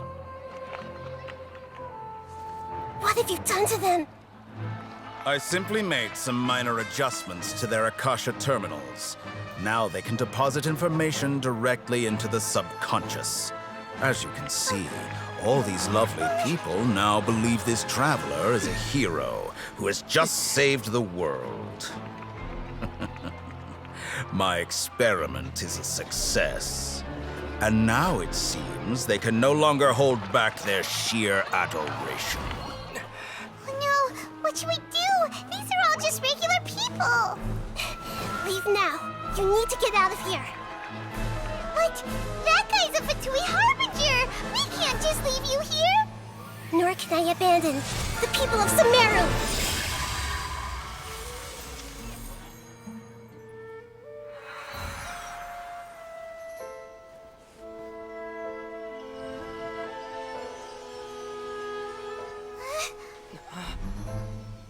Don't worry. We'll meet again outside of the city.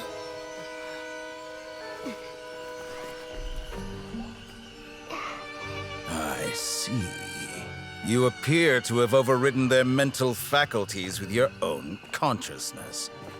To possess such a powerful mind, you must be the god of wisdom.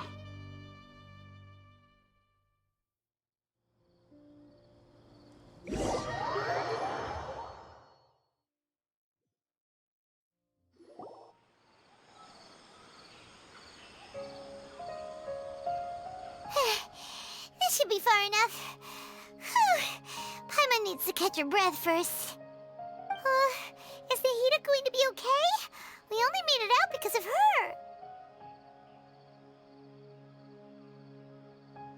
Paimon wasn't counting on running into a new Harbinger here, let alone such a high-ranking one.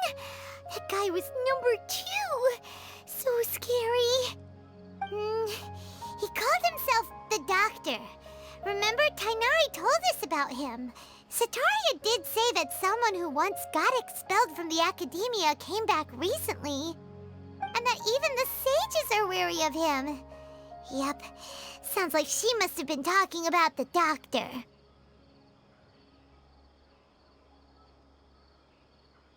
Yeah, now that the Doctor's in the picture, we're no longer just dealing with the Academia.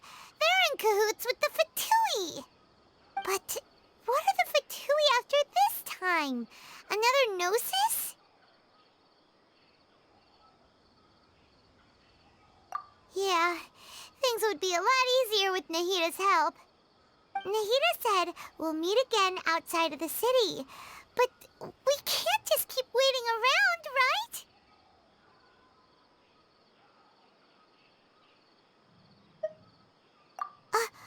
You mean...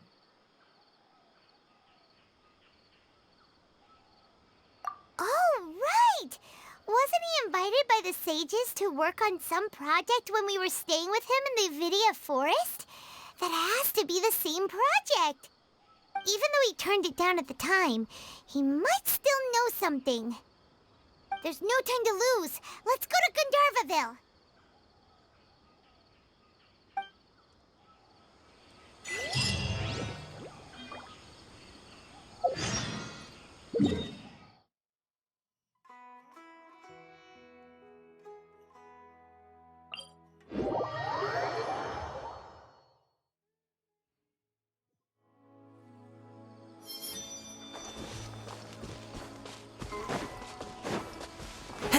Follow the wind.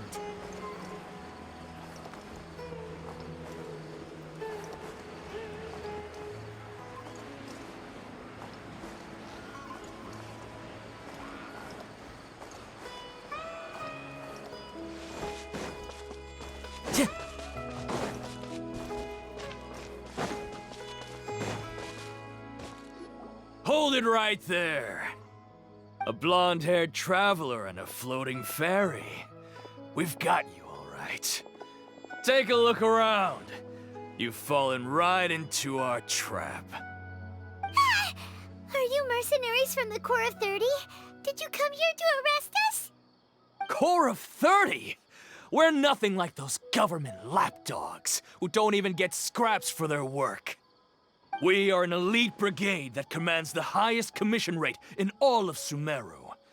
We're here on the orders of a client known only as the Outcast.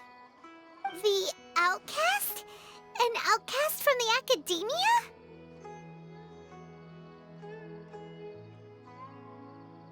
But why wouldn't the Doctor just send the Fatui after us?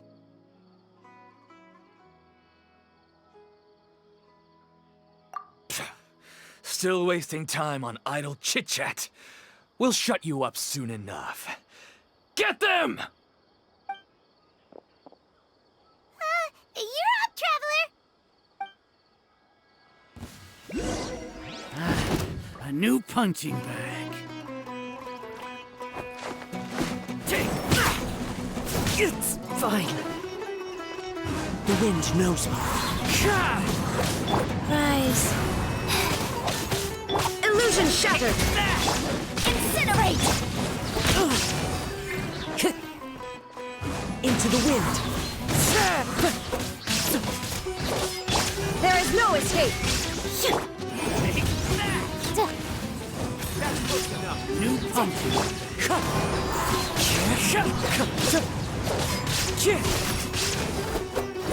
Time to go.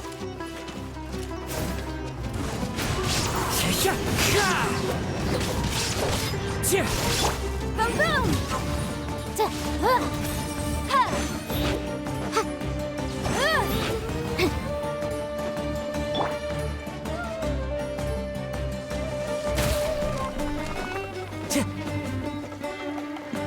One with nature.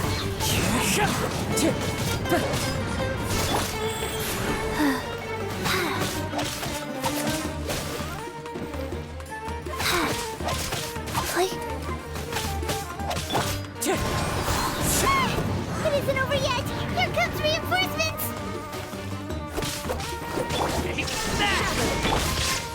Inadmissible evidence!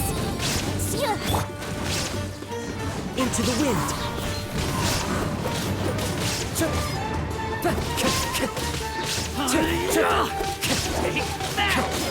Try to keep up. Wind strike.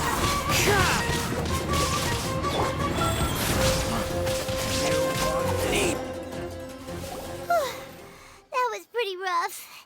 Is that what elite mercenaries are like? Yeah, looks like we'll have to keep our guards up. But this doctor guy seems like a pretty tough opponent.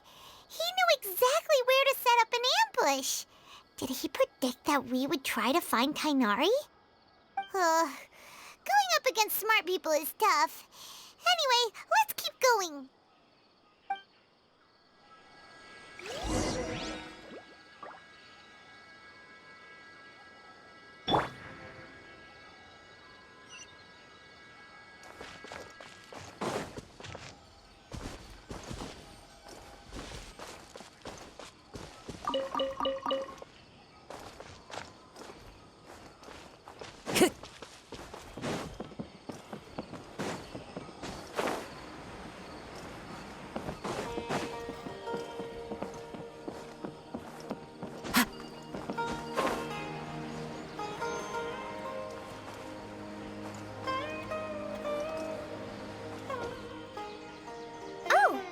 Traveler and Paimon, what are you two doing back here? Kale! It's nice to see you again! Are you doing alright? To be honest, I'm not doing too well. My Elazar has been progressing at a faster rate lately. I'm finding it harder to complete more intricate tasks. As a result, Master Tighnari is taking me off the patrol schedule. He will only allow me to stay here and coordinate other people's tasks. Oh, Kale! Speaking of Tighnari, did he go off on patrol? We're here to talk to him. Oh, Master Tighnari? He just left the Avidia Forest a little while ago. He was headed to Party's DI. He left? What? Isn't Tighnari always saying that he never wants to leave the Avidia Forest? He even turned down the Sage's invitation. I thought it was weird too. Master Tighnari always prioritizes his work as a Forest Watcher above everything. He almost never leaves his post. He left in a hurry this time, though. No, I only found out that he left through a message he left behind. He also made sure to delegate all his tasks using a schedule. To leave in such a hurry? I'd guess he had something urgent to take care of. Master Tighnari originally studied in the Amorta Darshan of the Academia, and Partis DI is something like the Amorta's research base. Many rare shrubs and grasses have been planted there for research. I know that before he became a Forest Watcher, Master Tighnari once spent a long time conducting research at Partis DI. A research base, huh? Gotta wonder what kind of research Tighnari just decided to work on all of a sudden. Oh, we don't have a lot of time, so let's go look for him at Party's DI.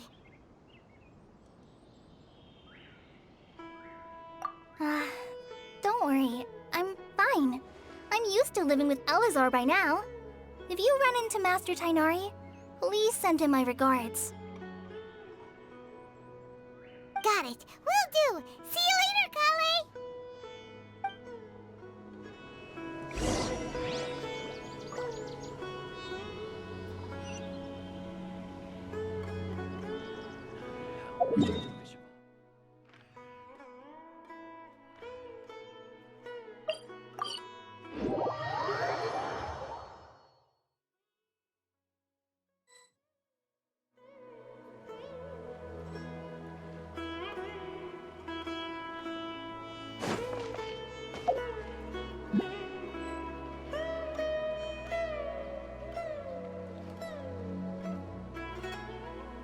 Wait!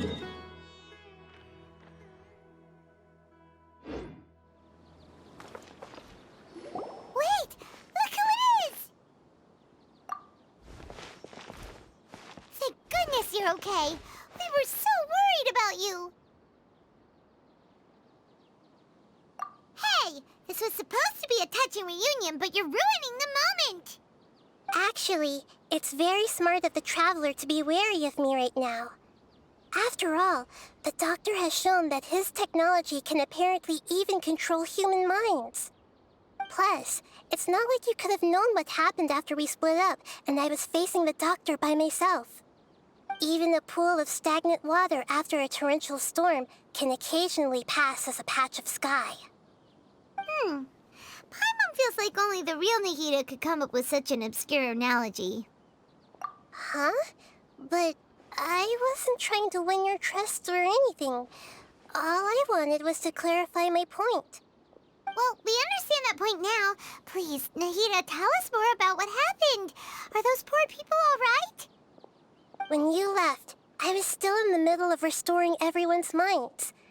Thankfully, when the Doctor mentioned depositing information into the subconscious, he didn't mean engraving information into their minds. Instead, he did something closer to creating hallucinations. That was still within my power to fix. Luckily, I managed to finish my restorations and mind jump away from him just as he was about to capture me. Whew. What a relief.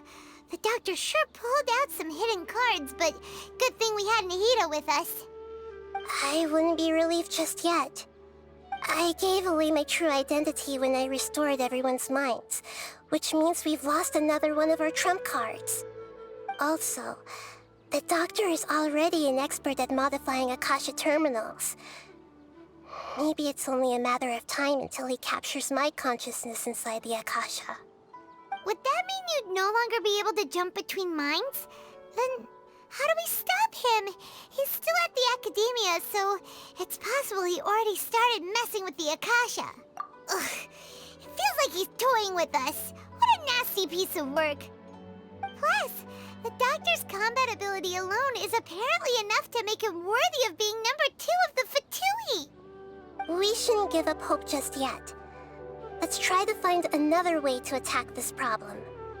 Actually, Nahida, how did you know we were trying to get to Party's DI? Have you been waiting for us? Yes, I have.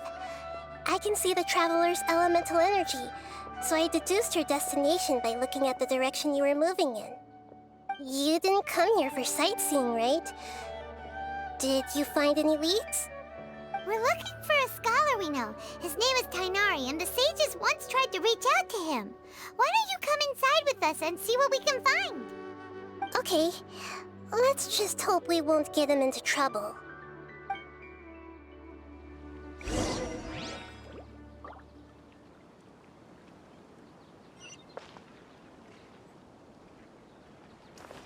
Time to go.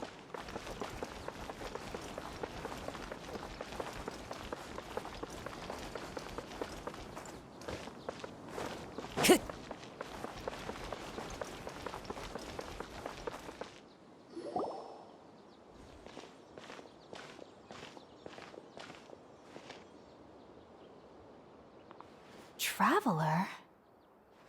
It is you! Ah! It's Hypatia!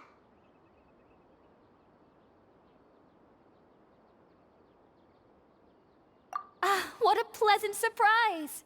It's so nice to see the two of you again. Who's this?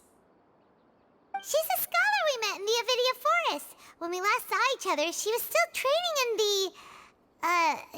what's it called? Satyavada life? Oh, I see. That's right, we're old friends. You've come at just the right time. Ever since I've come here, hardly anyone has even talked to me. Hypatia, you're way too excited about this. Actually, for you to leave the Avidia Forest means... you're not in training anymore? Wait, no. Did you already finish your training and reach Paripurna life? What do you think? My consciousness, has already managed to make contact with the divine. You did it! Congratulations!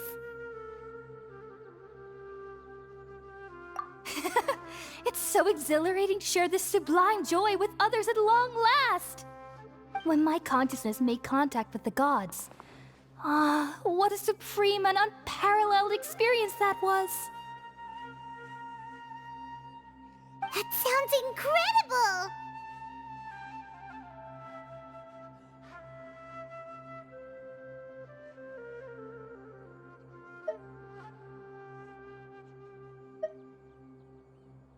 Oh, all right. Actually, please wait. I haven't forgotten my promise to you. Remember? I promised to help you understand what you saw from Irminsul once I gained deeper insights. My current self has not only gained true insight, but I can even help you establish a direct connection to the consciousness of the divine. You can do that?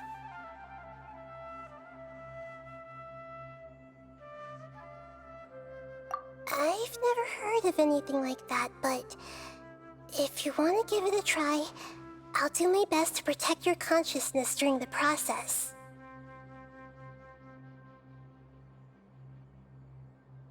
Hold on. I brought some spirit-born ale with me. This is still a crucial part of the ceremony. We're using that incense again? All right now. Hold my hand. I'll help you establish a pathway to connect your consciousness. Okay. Ready?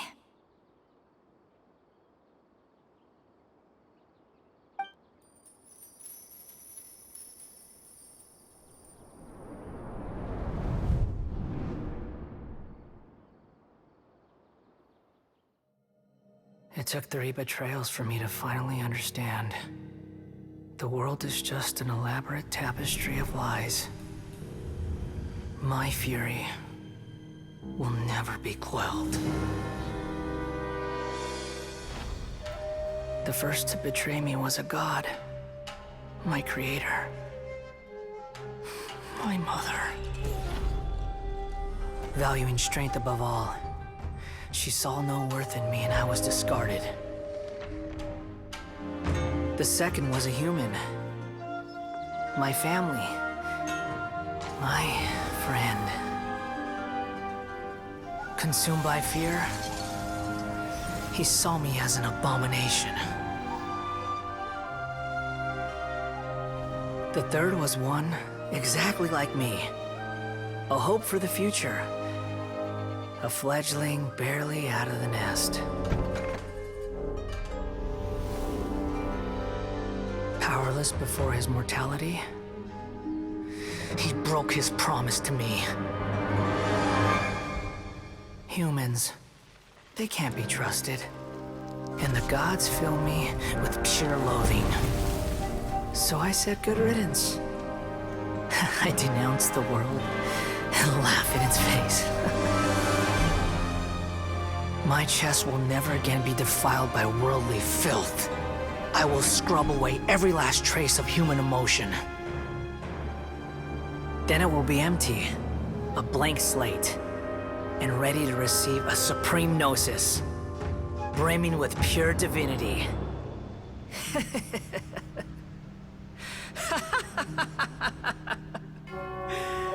There is no need to fear. The pain will be brief. Your era is coming to an end.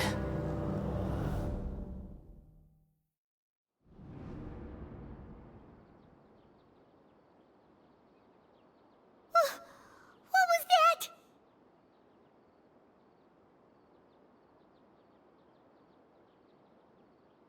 Did we actually just see the Balladier's memories? Everything matches what we know about him. But how is he connected to the divine consciousness that Hypatia was talking about? You saw it, right? You felt it, right? Such a majestic god! Such a noble will! Such sublime emotion! Alas, shame. If only that which beats within my chest wasn't a filthy mortal heart. Oh, great and merciful God, please grant me forgiveness and salvation. Do you understand now? I'm afraid this is no Puripurna life, but rather... Ah! You... Why are you so mean to me? Why is everyone hiding from me? I found divine wisdom. Shouldn't I receive praise and honor? Haven't I uncovered that light in the darkness? Hypatia? That's how I always thought everything should be. Wait. Have I... already lost my mind?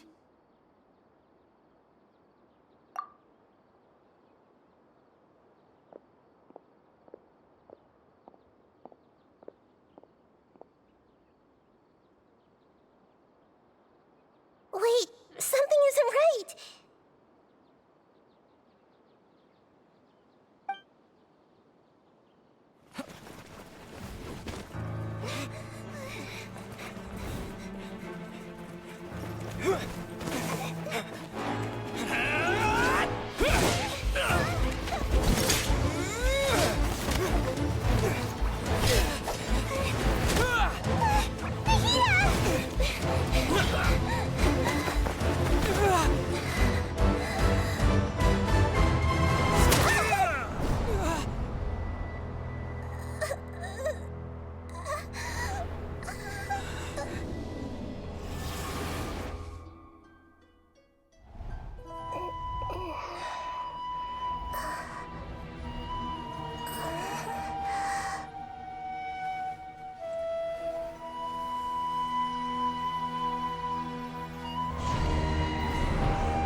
Okay, we finally lost him!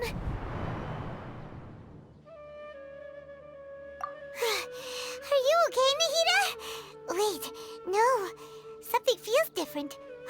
You're back! Oh, the Traveler's back?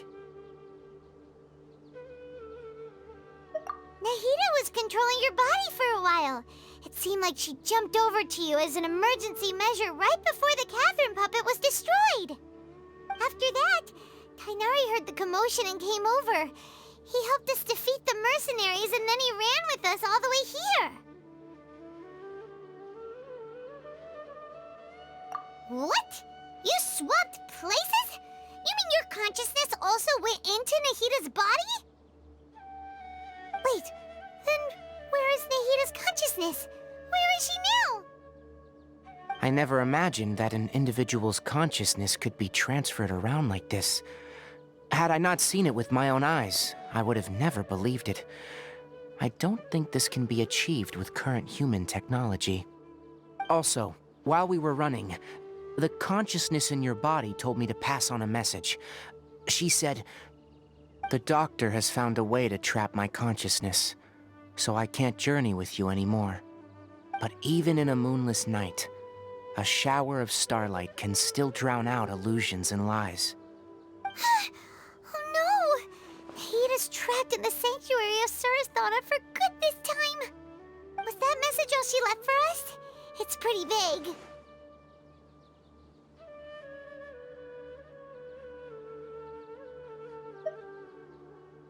Oh, that makes sense.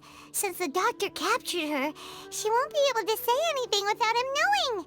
She's being extra careful. Even in a moonless night, a shower of starlight can still drown out illusions and lies. Huh.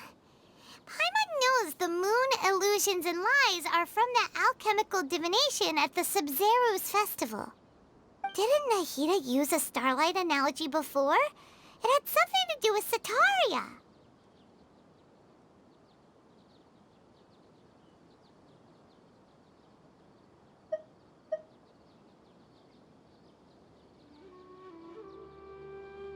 Oh, that makes a lot of sense.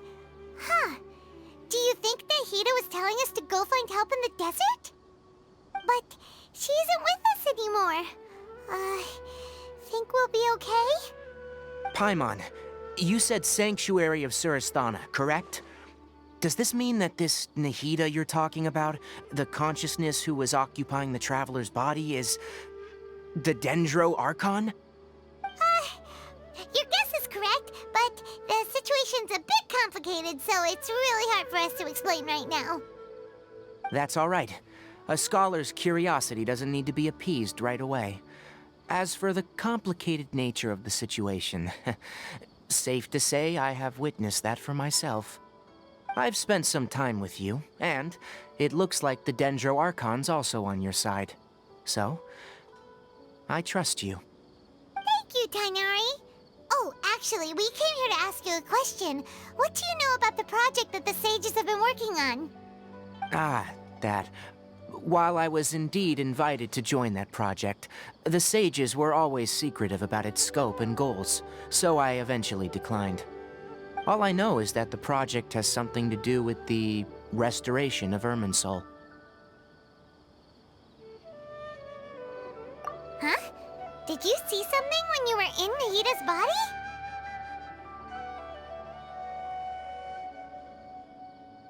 What? Do you have any evidence?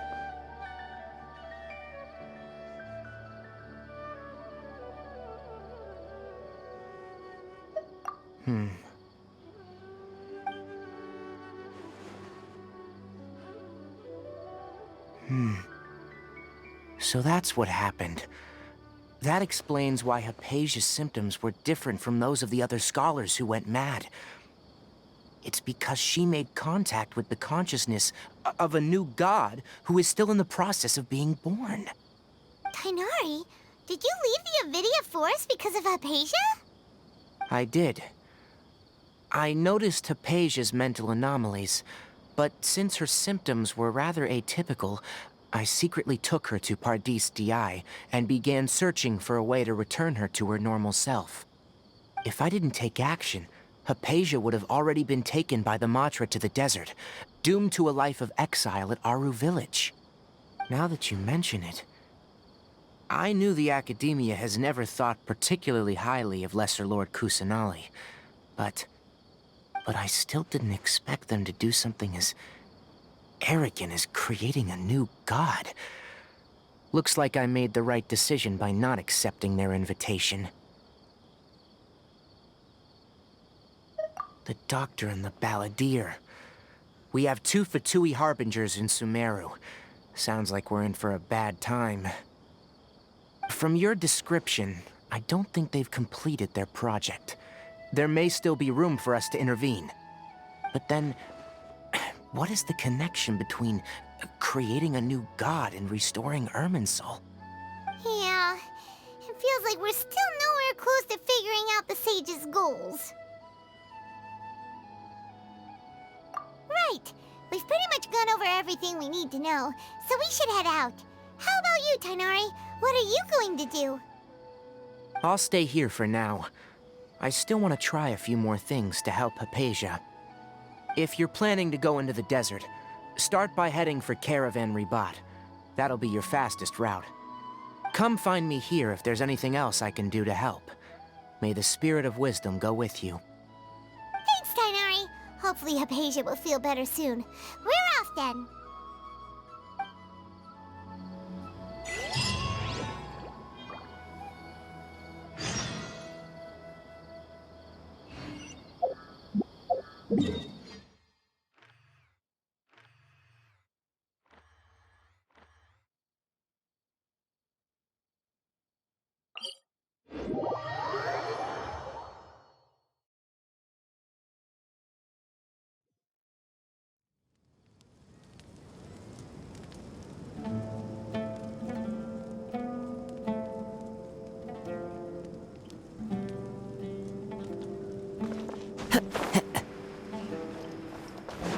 Time to go.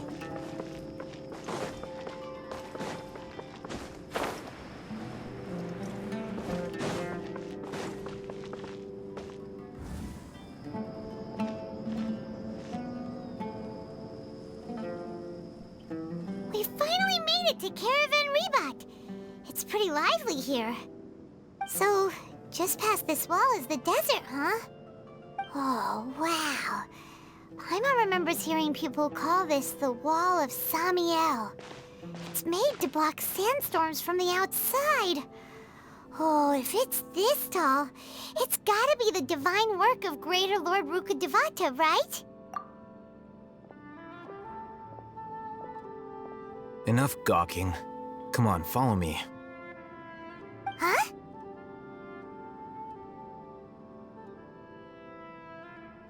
Over here.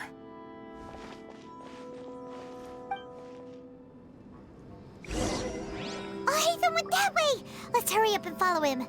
Wonder what he's up to.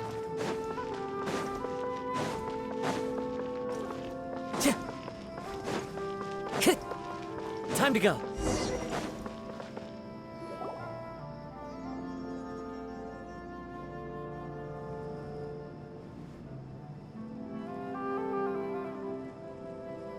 What the...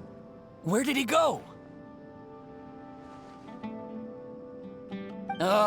How did we lose him?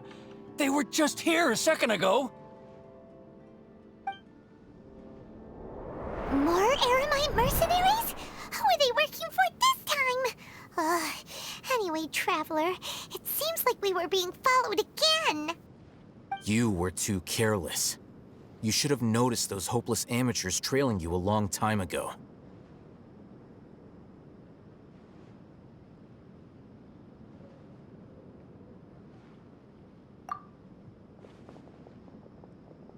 There's no need to thank me.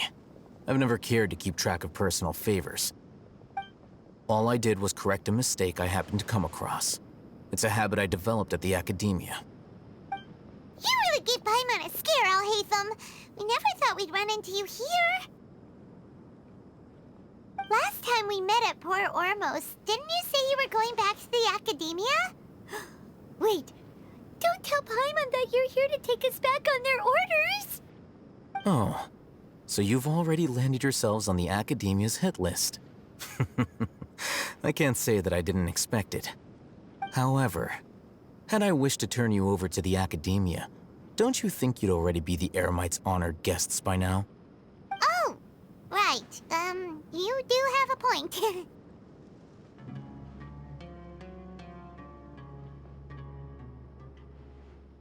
I have no interest in running errands for that project. As a scholar, I've always belonged to the camp that promotes researcher autonomy. And these days, you're more fascinating than anything the sages can offer. Not quite. To tell you the truth, I'm still investigating the Divine Knowledge Capsule. Unfortunately, I've run into some difficulties. Everyone says the capsule originated in the desert and was eventually moved to Port Ormos. If I am to get to the bottom of this, I must understand how the capsule first came to be. Which brings me back to you and why you're so interesting. The leader of Ain al-Ahmar used the Divine Knowledge Capsule right in front of you, and upon seeing him, your expression became perplexed, and you were lost in thought for quite some time. To have that kind of reaction, I think you must have realized something. Are you interested at all in sharing what you've been hiding from me?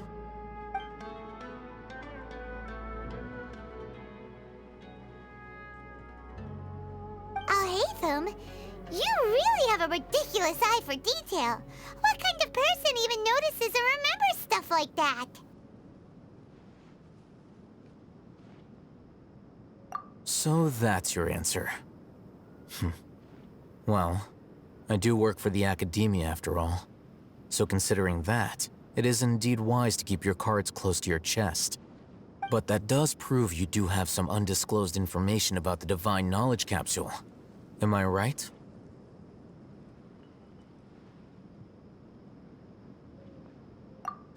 No matter.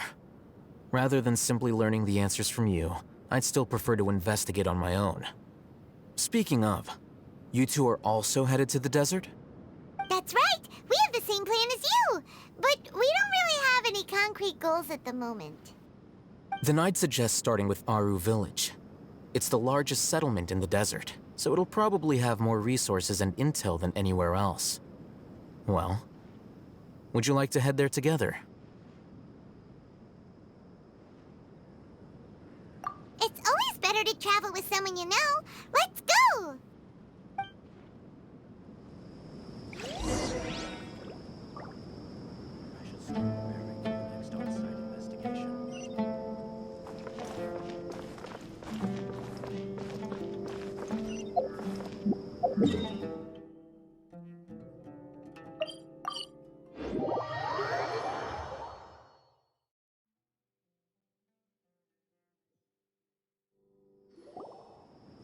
Before us lies Aru Village, the safe haven of the desert folk. Whoa, this landscape is really something else. What a cool place! Let's go check it out!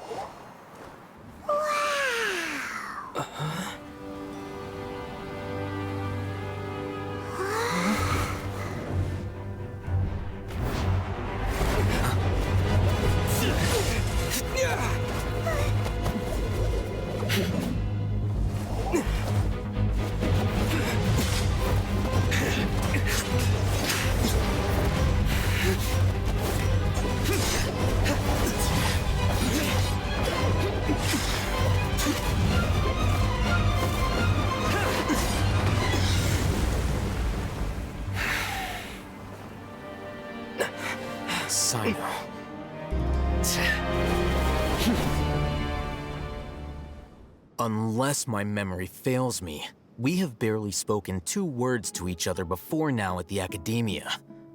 Would you care to enlighten me as to when and how I invited the General Mahamatra's wrath? Oh, Hatham. Do not think you can escape my judgment just because you managed to escape my attack.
Judgment?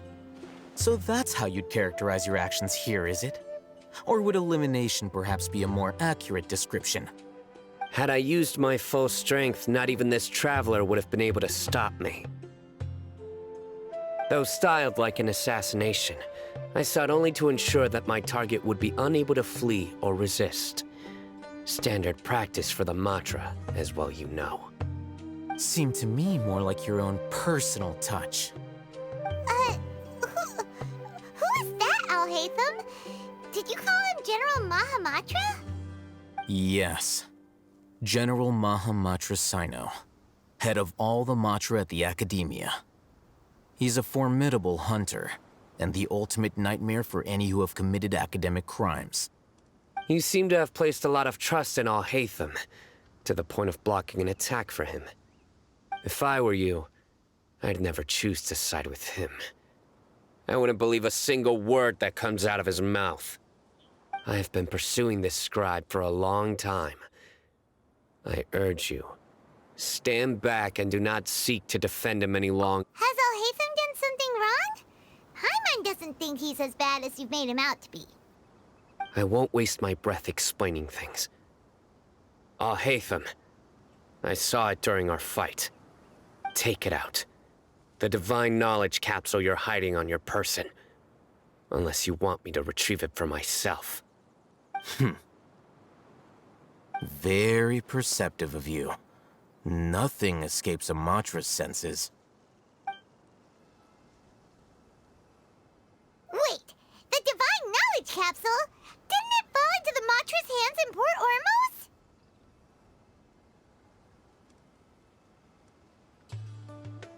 No wonder you speak with such confidence, Sino. But I must admit, I'm very curious. What does this capsule mean to you? And why, as General Mahamatra of the Academia, are you all alone in the desert? As far as I'm aware, the other Matra have been speculating about your disappearance. Have you been given a mission that's, let's say, morally dubious? If I was the real target of your mission, what was stopping you from simply using your authority and resources to judge me within the walls of the Academia?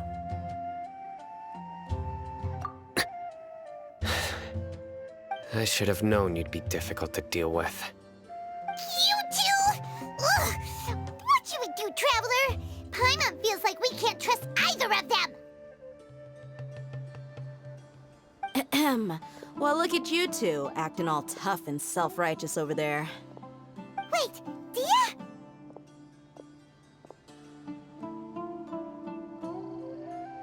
Great! Finally, someone that we can trust! You gotta help us out here, otherwise these two are gonna start fighting again! Yeah, sure looks that way. Two giants from the Academia duking it out once and for all. Not something you get to see every day, that's for sure. Listen, I know you academic types love to fill up your big brains with self-righteous morality and lord your empty rules and virtues over each other. But how dare you bring your petty disputes into the safe haven of Aru Village? It seems like someone's gonna have to beat some sense into your thick skulls until you finally learn to respect these grounds.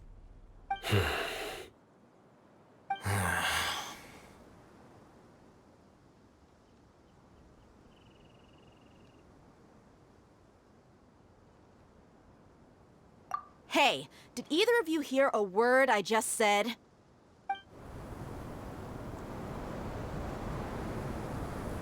Whoa, what's going on? The wind's so strong! Is this a sandstorm? Paimon's gonna get blown away! Another sandstorm? What's up with these recently? Hey! All of you, over here, quickly! We have to take cover! Someone's calling for us! Oh, this wind is too strong! Let's get over there! That sounded like Candace. Come on, you two. Jeez, are all of you Academia folks such hard work? Move it! All right, stop yelling.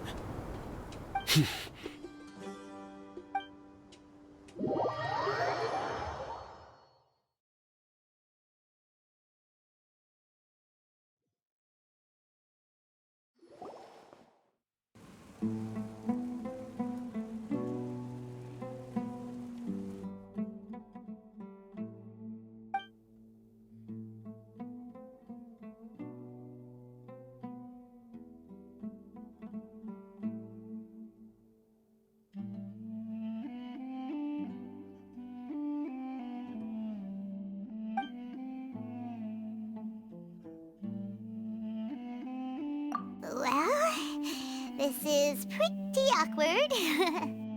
Hey, wanna play sardines with 3 people who want to tear each other limb from limb? Sure, why not? Sounds fun. The air is so thick and heavy. Paimon can hardly keep floating anymore. My sincere apologies, everyone. This is the home of our village chief. I will have to ask you to make do with this small room until the sandstorm dies down. Please, let me introduce myself. I am Candace, protector of Aru Village. Our savior has come at last! Nice to meet you, Candace. The name's Paimon. Thank you so much for helping us.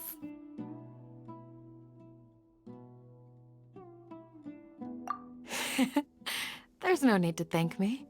It's only right to help each other when the weather gets rough.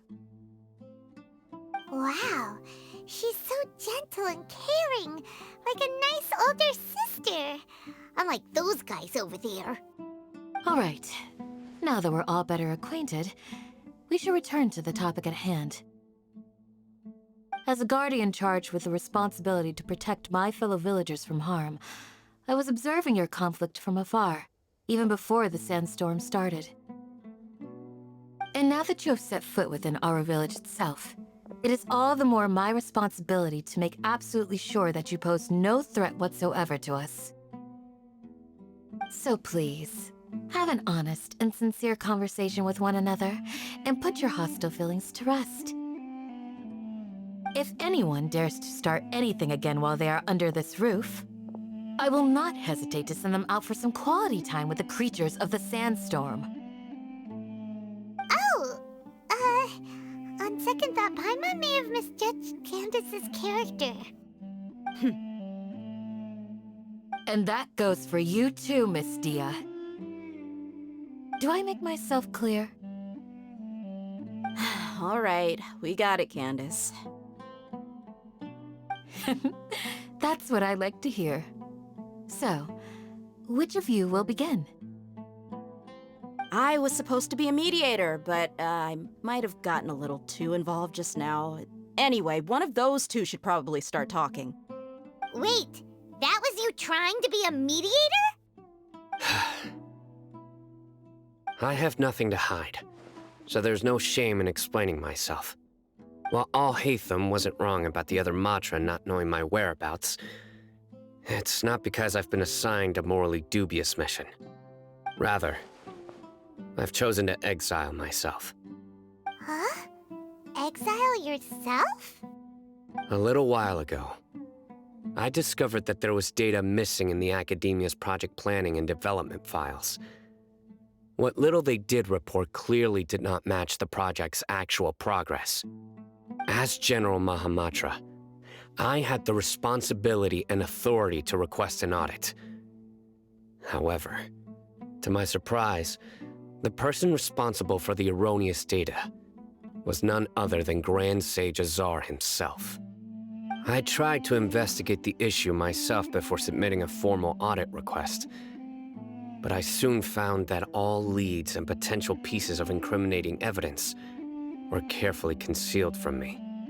I began to realize that they were cautious of me from the very beginning.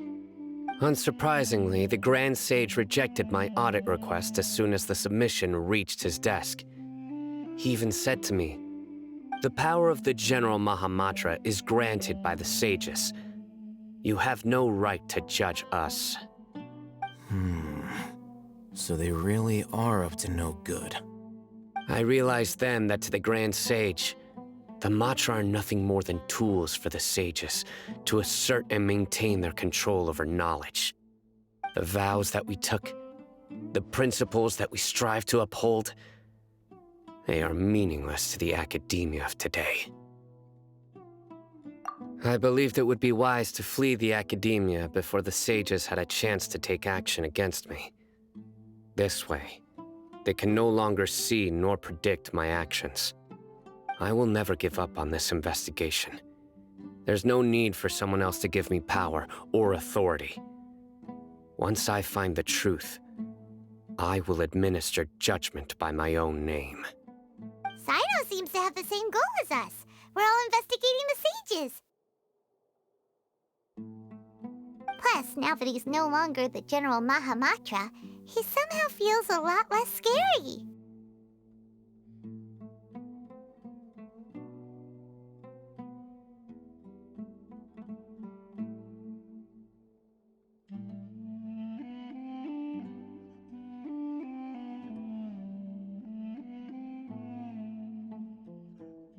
Well, Sino, if that's your story, then why did you see Alhaitham as a target? When I was investigating the matter in the academia, I overheard a conversation between Alhaitham and a sage. The sages asked you to investigate a blonde-haired traveler. Do you dispute this, Alhaitham? What? Like many parts of the project, this assignment was undocumented. Now throw in your suspicious behavior with the Divine Knowledge Capsule, and I think we deserve an explanation.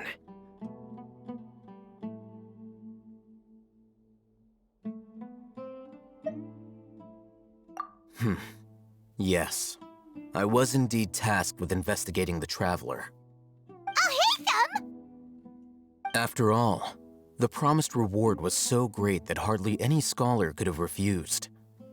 The sage told me, once you've completed this assignment, I can give you a glimpse of divine knowledge. A most enticing offer. Unfortunately, those academics don't know me at all. Their words contained one key piece of information, namely that divine knowledge indeed exists. That gave me all I needed to know. From my perspective, the sages are far from trustworthy. Think about it. Isn't it a little strange they're so willing to share divine knowledge with anyone, even as a reward? So, I began my own investigation following the lead of the Divine Knowledge Capsule. In the end, I realized my wisdom in committing to this rather than collaborating with the sages. Had I been less guarded, I probably would have ended up like that Ain al-Ahmar mercenary, incapable of remaining sane for long enough to hold a conversation. You mean that the sages originally planned to dispose of you, using one of those capsules that drive people insane?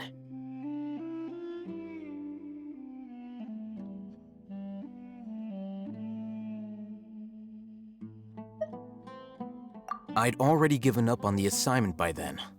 I only told the academia I was waiting in Port Ormos for you to appear so they wouldn't suspect anything. So it came as quite a surprise when I encountered my erstwhile target while investigating the Divine Knowledge Capsule. Criminals do love to talk about coincidences. Even though I ran into the Traveler by chance, I had no intention of providing assistance to the academia. Also, you should remember, you were the ones who decided to follow me and strike up a conversation after I left that tavern.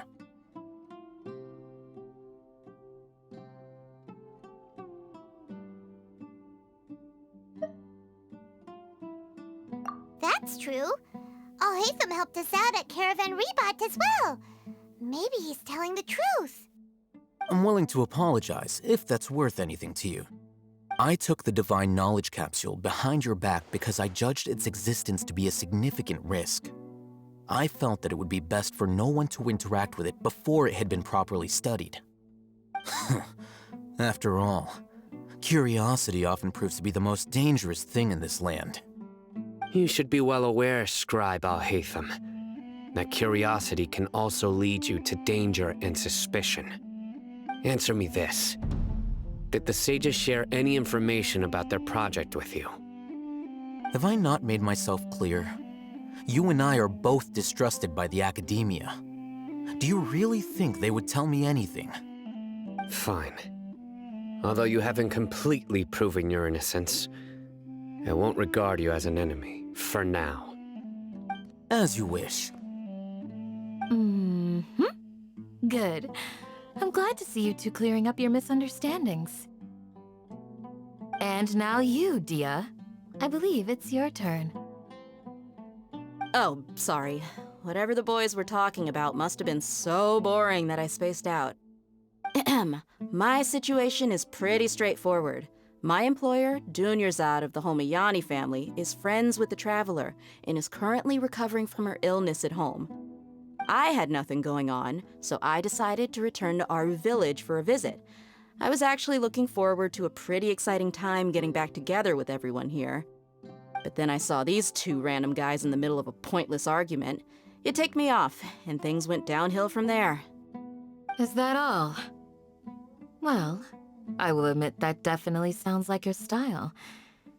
In that case, welcome back, dear. That's more like it. I missed you all so much, Candace.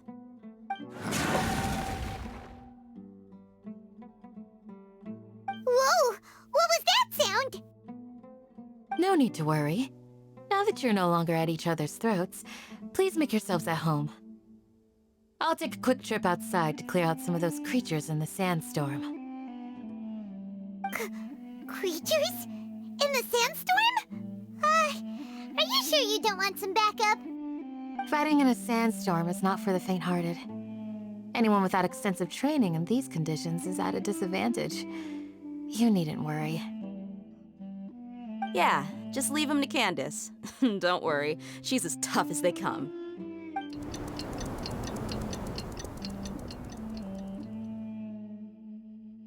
The wind's died down. That means the sandstorm's over, right? Candace still isn't back yet, though. Is she alright? Maybe we should go out and check on her. When you put it that way, even I'm starting to feel a little worried. All right, let's go. We've been here long enough, and the boys are as chatty as the floor.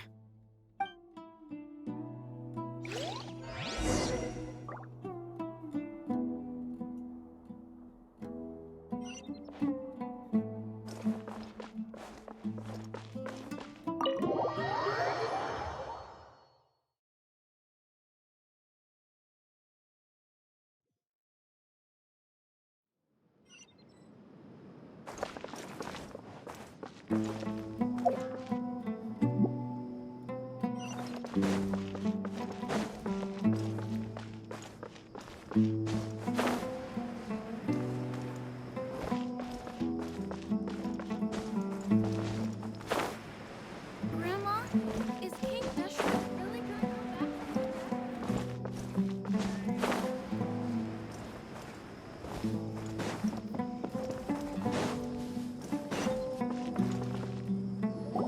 Whoa! Candace, you're still fighting? You've been out here dealing with these creatures the entire time? Yes. They just keep coming in waves. I've lost count of how many I've defeated. Ah! Here comes another wave! Leave this round to us. I got interrupted earlier, but now I have something to take my anger out on. It's been quite a while since I've seen the Flame Mane in action. I'll leave these to you then. I'll be sure to put on a good show. Let's go!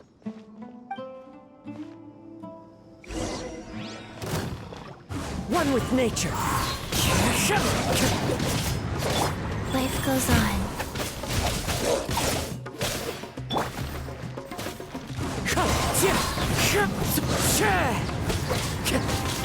Shine down! Wind strike!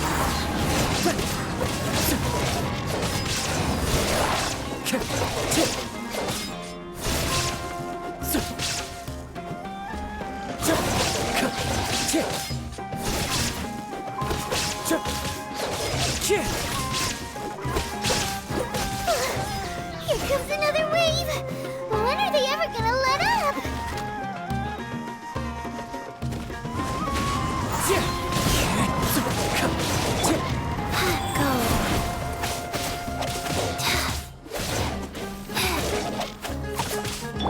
Motion to compel.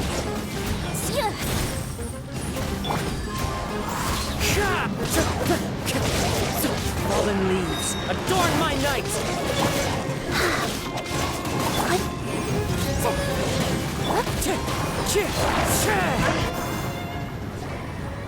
The creature stopped appearing.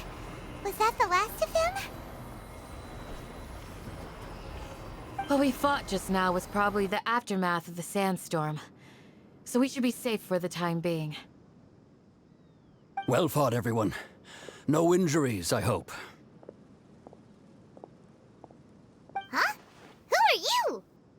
Ah, my apologies. I haven't had a chance to greet you yet.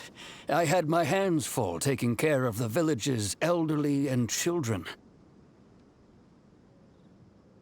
I am the chief of Aru Village. Everyone usually calls me Uncle Anpu. Sir, I am also originally from the desert, but I have not been back for some time now.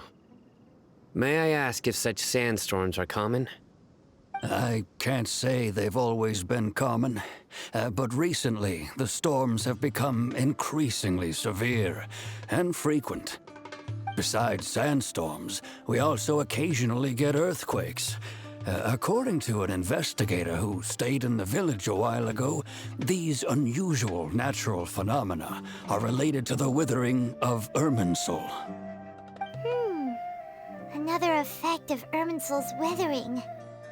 So, Irminsul's withering causes withering zones in the forest, and sandstorms and earthquakes here in the desert? Everything in the natural world is inextricably connected to Irminsul. These regional symptoms can indeed be a reflection of Irminsul's present state. Everyone in Aru Village needs to take good care of themselves. Speaking of which, why haven't I seen a single village keeper since I— Village keeper? Who are they? Village guards like Candace? Does your curiosity know no bounds? Village Keeper is how Aru Village refers to mad scholars exiled here by the Academia. Most of them are scholars who lost their sanity after a period of training in the Avidia Forest. The Academia believes that their crazed mutterings may have a negative effect on the psyches of other scholars. Alas, that's exactly what we've been trying to investigate. One by one, the village keepers have been mysteriously disappearing without a trace. But no one in the village has ever seen them leave. If you're planning to stay around the village for the next few days, I'd appreciate it if you could keep an eye out for them. I've had encounters with those people in the past. I'll see what I can do to help. The Matra are the ones responsible for their exile. Now that you're no longer with them, are you trying to alleviate your guilt and atone for your past sins? I'm fascinated by how you think. Mock me if you will, but if you are guilty, I will eliminate you, regardless of my position or identity. Oh, you're the former General Mahamatra. You must be an expert in these kinds of investigations. Thank you for your help. Is it because you're reminded of Hypatia? Oh, these poor scholars. First they lose their sanity, now this! We need to help get them back home, safe and sound. But, is it really a good idea to tag along with Sino? You seem like you really don't trust him.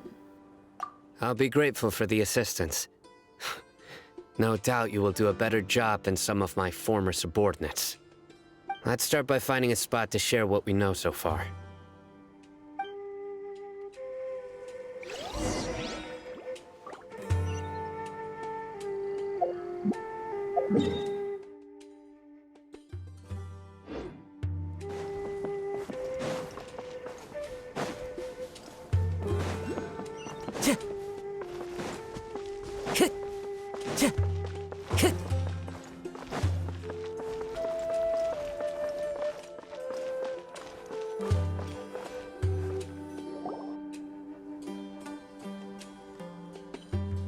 Although I've sent myself into exile, I'm still doing essentially the same things as before. Do you still have any questions for me before we start our investigation?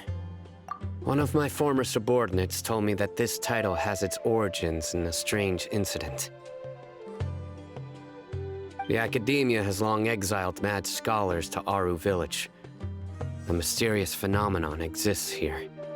When mad scholars first arrive, they are as incoherent and deranged as before. But after spending some time here, they invariably begin to calm down. Initially, the people of Aru Village greatly resented having to take in the mad scholars. But a strange incident one night changed that. Aru village was struck by the strongest earthquake in living memory. Seeing buildings on the verge of collapse all around him, the then chief of the village was preparing to take everyone to safety.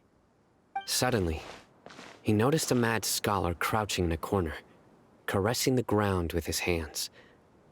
A soft, green light radiated from him, like a divine glow against the backdrop of night. Despite the powerful tremors that ripped through the ground that night, all the houses remained upright, almost as if they had grown roots reaching deep into the ground. In the end, not a single building collapsed, and no one was hurt. After that, the people of Aru village treated the mad scholars with greater kindness, and began to refer to them as the village keepers. The soft green light? A mad scholar protecting Aru village? What do you make of it, Traveler? Paimon thinks so too. Actually, Sino, do you know if any of the mad scholars continued to wear their Akasha terminals at Aru village? In theory, they would continue wearing them so the academia could still monitor their activities. With that said, the main Akasha system would no longer have any interaction with them. Oh, no wonder! Everything makes sense then! Add in the fact that they calmed down, it was probably Nahida who calmed them. If you are able to draw a conclusion from this one story alone, then it appears you possess much more information than I do. So, what do you make of the story?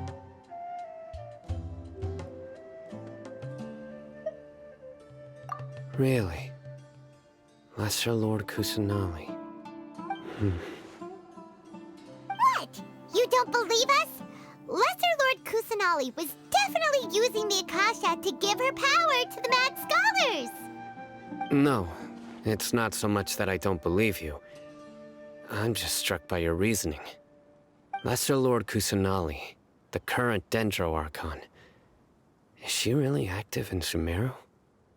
The Academia has always placed far greater importance on the late Greater Lord Rukkhadevata. They've more or less ignored Lesser Lord Kusanali, and I've never had any reason to doubt their views. In addition, I've never heard any stories about Lesser Lord Kusanali and her deeds.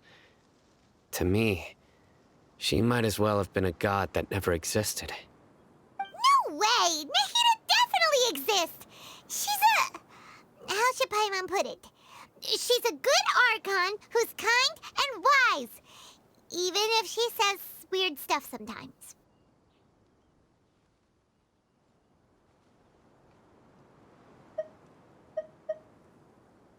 I've spent many years interrogating criminals, so I can easily tell when someone is lying. Good! Then you should know that we're telling the truth! That look in your eyes. I've never seen that from a liar. You two really must have met Lesser Lord Kusanali. How can this be? To think, our Archon has been amongst us this entire time. Alright, now it's our turn to put our skills to good use for this investigation.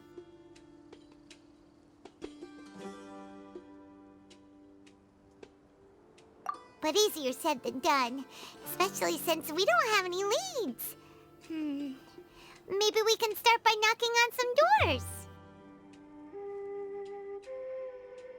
Excuse me, are you here to help me find my grandpa? Huh? Who are you? By the sounds of it, a resident of this village. My name is Isak.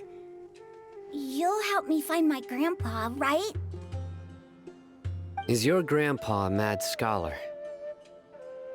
Hey, don't say that. Grandpa is just Grandpa. Why do you have to call him that? It's not like he's a bad person or anything. The person you're referring to is not a local, yet you are. Why do you call him Grandpa? Grandpa is just Grandpa. He's my family. I heard everything you said to the village chief. Please, you gotta take me with you. I want to find my grandpa. I swear I'll help. I won't be a nuisance. Ah, so you're the one who was eavesdropping on us around the village chief's house. I was planning to go out and take care of whoever it was, but I had a vague feeling that they didn't harbor any ill intent. Whoa. Hatham wasn't kidding about Matra having sharp senses. Sino, he's just a kid. All he wants is to find his grandpa. Let's find a way to help him. Sorry. I was only listening in because I wanted to know where Grandpa went. Honest. If you don't believe me, you can ask Miss Candace.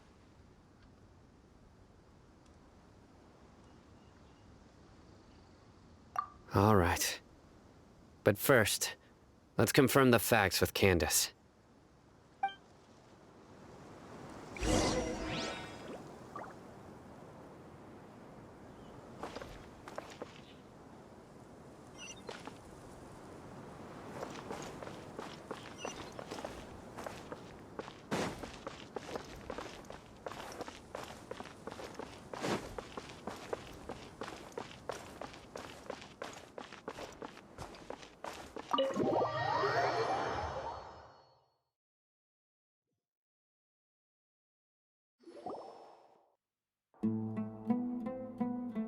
Sino is super vigilant.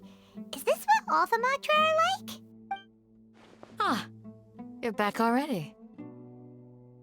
We just wanted to confirm something with you. Do you know a boy by the name of Isak? I had a feeling he'd go looking for you. Huh? You knew this would happen? Yes. Although he tried his best to stay hidden, I still noticed him eavesdropping outside the window. He really wants to get his grandfather back. Isak's parents were both Eremite mercenaries who rarely returned to the village after finding employment in the city. He was raised by his grandfather. Unfortunately, it was only a few years before his grandpa passed away. Isak was still very young at the time, so various families in the village took turns caring for him so he could survive. Later, an elderly mad scholar arrived at the village. Isak thought the scholar bore a striking resemblance to his grandfather, and thus often spied on the man. However, the scholar was unkempt in appearance and incoherent in speech. Although Isak referred to the man as his grandpa, he was afraid and didn't dare to approach him. One summer night, the oft mumbling and bumbling grandpa suddenly calmed down and seemed to become more lucid. He even noticed Isak hiding in the distance. So Grandpa walked up to Isak and patted him on the head. He even took Isak to the entrance of the village, where he patiently taught the boy the names of the stars and accompanied Isak until he fell asleep.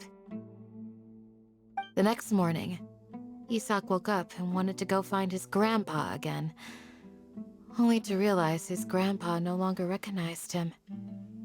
However, even so, Grandpa retained his calm expression.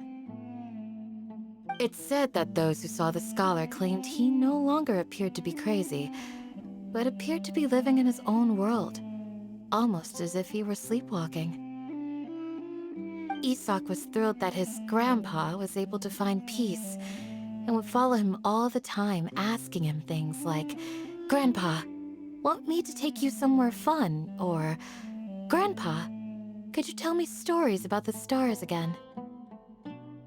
All this somehow just makes Paimon feel really sad. It seems like they both deserve so much better. Perhaps. Nearly everyone who lives in the desert has some form of hardship or regret. But even so, we must still continue on with our lives. It's also my reason for fighting. I must continue to protect this land.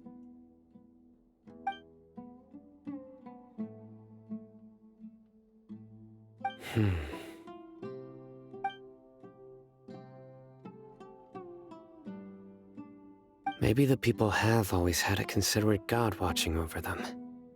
Huh? What did you say, Sino? No, nothing. As long as Esau keeps his word and doesn't get in our way, we can take him along. Perhaps you are more compassionate than I gave you credit for. Please accept my thanks on Isak's behalf, Sino.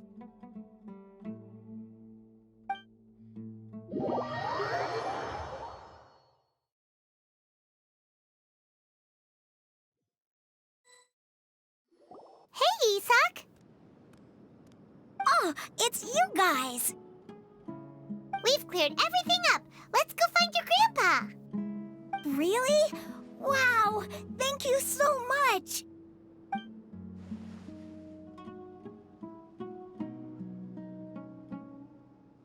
Yeah! All right. Let's ask the local residents some questions first.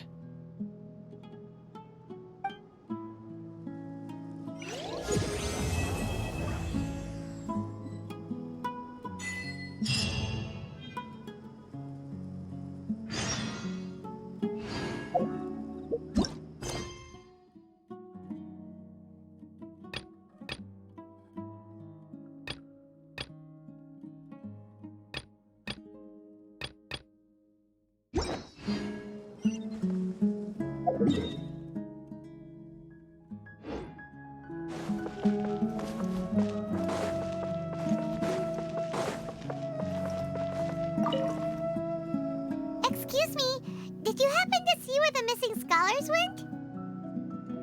You mean the village keepers? Oh, let me think. When I was eating dinner the other day, I saw one of them by the side of the road, muttering away and eating mushrooms and tree roots. They shouldn't go around eating that kind of stuff. Okay. Did you notice anything else? Anything else? No, I think that's all I have to tell you. Sorry.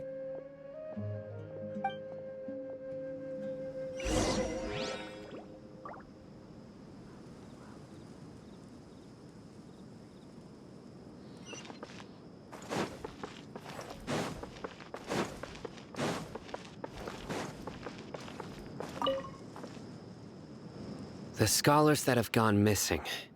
Have you seen them? Those eyes. Those fierce eyes. You look like a real fighter. Don't change the subject. Right. You were asking about the the mad scholars. I think it's been a few days since I last saw them. I usually go to bed pretty early, so I'm not too familiar with what goes on at night. But honestly, I feel quite sympathetic towards them. Even though they act a little strange, they've helped me in the past. If it weren't for them, my house would have collapsed long ago. Do you also think Grandpa and the others are good people? Grandpa? Oh, hello there. It's little Isak. You mean that nice man who looks like your grandpa's long-lost twin, right?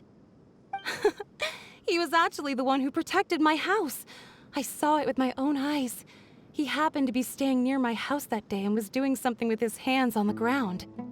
It still feels pretty surreal now that I think back on it. Did someone teach them how to do that? Well, whatever the case, I'll always be thankful to him and whoever taught him to look out for others. I'm pretty sure that if I ever went mad, I wouldn't be able to do anything like that. Gotcha! Thank you!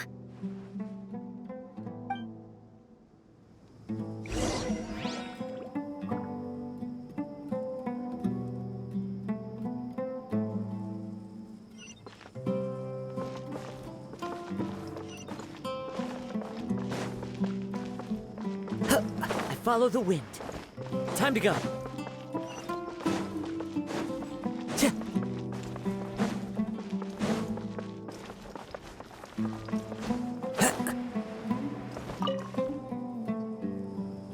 Sir, have you seen my grandpa recently? You know, the one who likes to sit and space out near the village entrance.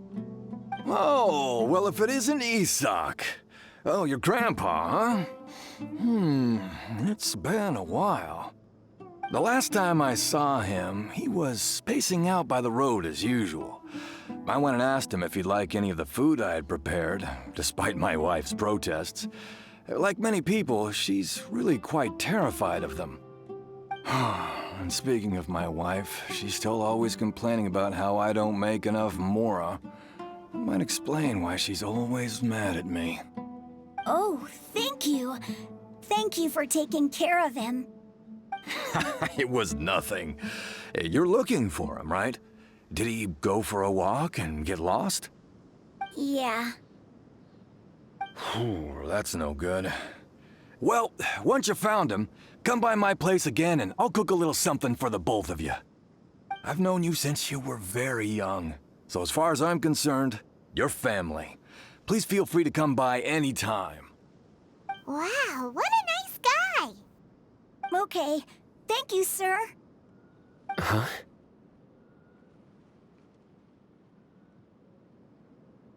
Don't say anything for now. Isak, stay here. Let's head over there. Stay quiet as you move.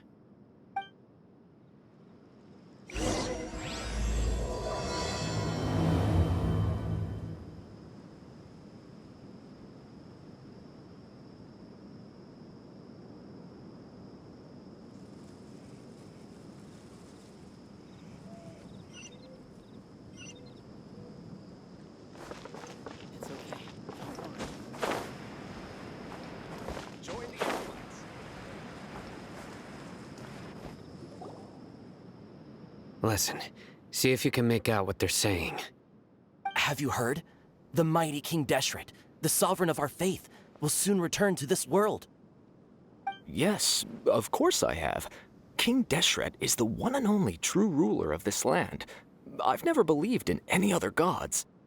Still, you say he's coming back, but it sure doesn't feel like life's about to change around here anytime soon. What's your proof? Haven't you noticed? The village has been getting more deranged scholars than ever. Delavar was saying that many people also went insane just before the fall of King Deshret's civilization in ancient times. We don't quite know why, but it seems like there's some sort of connection between insanity and King Deshret. Isn't it a sign of King Deshret's power that all the mad scholars have disappeared? If you ask me, they must have been chosen as the final sacrifice for King Deshret's resurrection. Huh.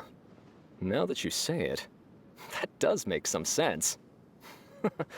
Does this mean our lives are finally going to take a turn for the better? Exactly. Those city folks will get what's coming to them. Now, repeat everything you've just said from the very beginning. Huh?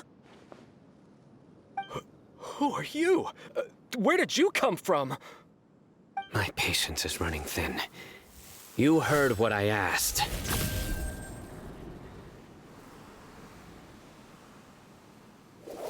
Yeah, bro, this guy's something else. Just look at his eyes.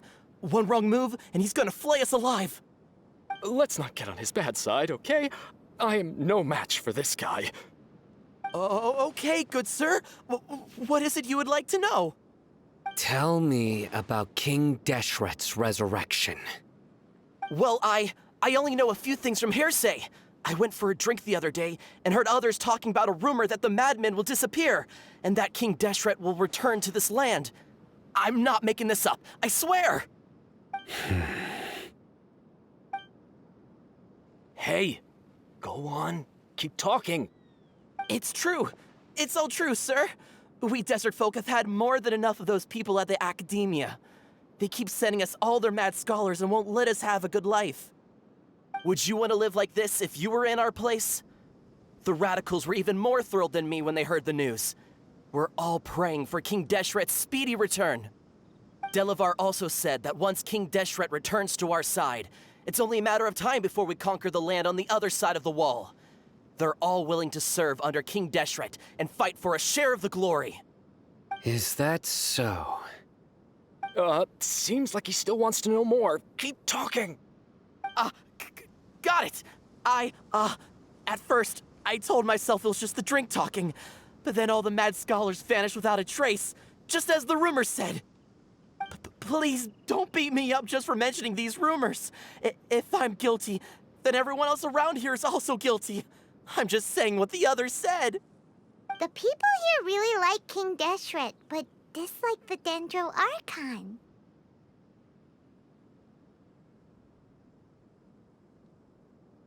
Where is this radical person you talked about?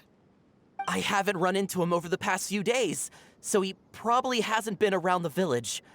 What about you, man? Have you seen him at all? No, not at all. We wouldn't dare lie to you. He's really not here right now. Sounds like you're not too close with the radicals. No, of course not. All we know are their names. I have many ways to stop you from talking, and many others to stop you from sending warning messages. So you'd best just stay home and hope I don't hear of you trying to contact anybody. Don't do anything until I've gotten to the bottom of this. Try something foolish, and even Candace won't be able to protect you. Yes, got it. We'll do just as you say. That scared Paimon half to death. Sino is pretty terrifying.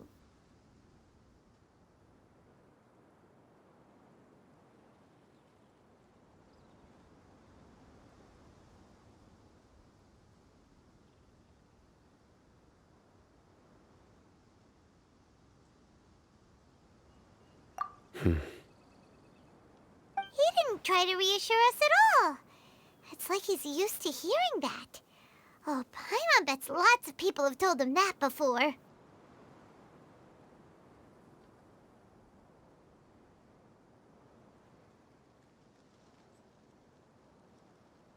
I heard that. Sorry.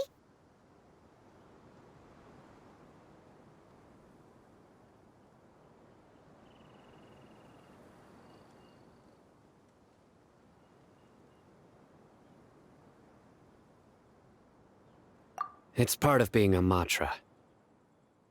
The rumor we heard just now seems like a strong lead, but we need to check a few more places.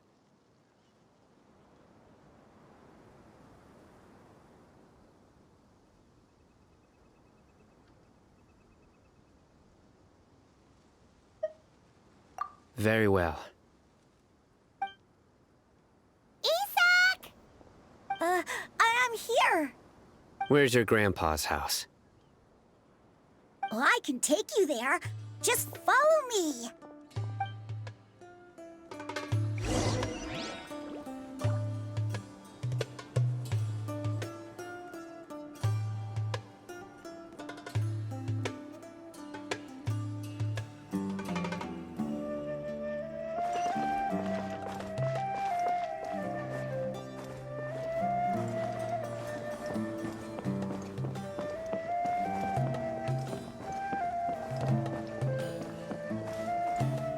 Grandpa, he likes to be alone. Sometimes he stares at the sky in a daze, and other times he just pokes at the ground with his fingers. Every now and then, he yells out at the top of his lungs, so a lot of people are really scared of him. But he's a good person, really. I know he is. I swear, he's just like my real grandpa.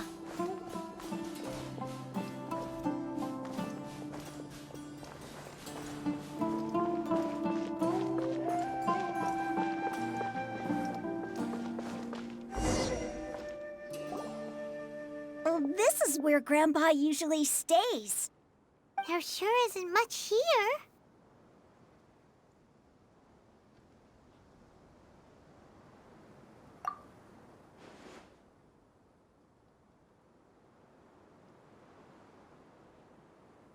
No. Incense? Please don't say it's the same one as before.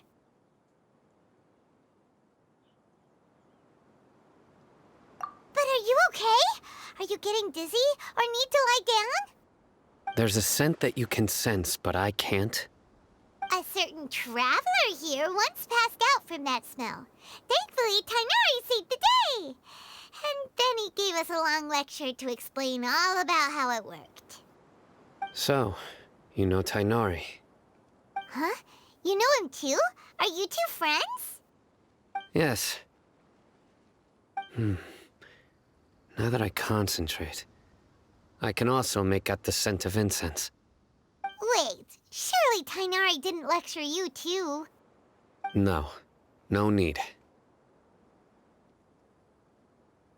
Did you first encounter this scent at Tainari's house?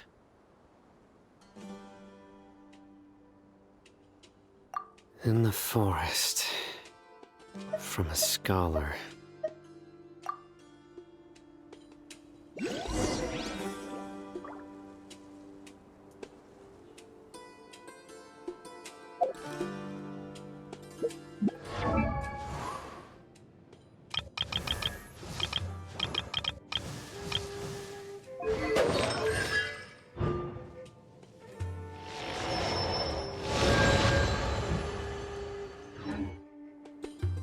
Wherever in this world I roam, I carry memories of my home.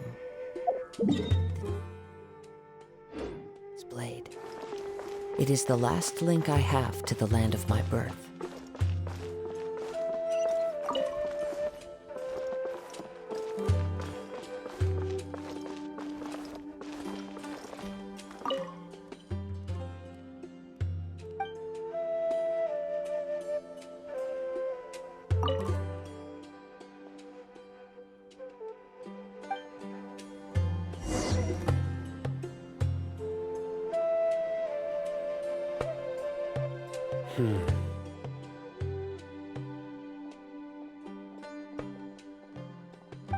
What are you looking for, Sino? Here it is. Take a look right here. Paimon doesn't see anything. Although the traces have been completely buried in the sand, there are footprints here. From the size and shape, they belong to an adult male. This pattern is a common one from this area. Local shoes. This was probably someone from the village. The scent is quite faint, but still extant. But who would come looking for Grandpa? He doesn't have any friends. We'd have to ask whoever lured him away with the incense. Huh? So you can lure someone away with just a scent?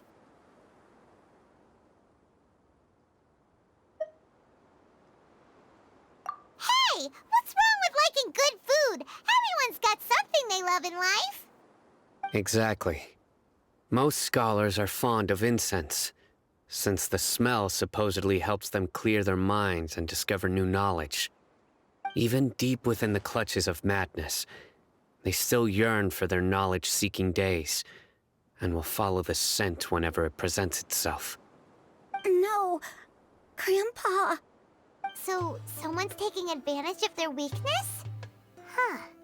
Still, why would anyone want to abduct all the scholars? Are the rumors really true?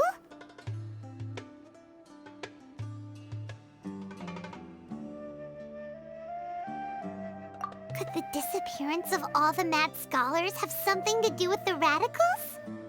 It's highly likely. Please, you have to save my Grandpa. Grandpa's never done anything wrong. Please help him. Sounds like we'd better help get him back. Don't you worry, Isak. We won't let whoever took him get away with it.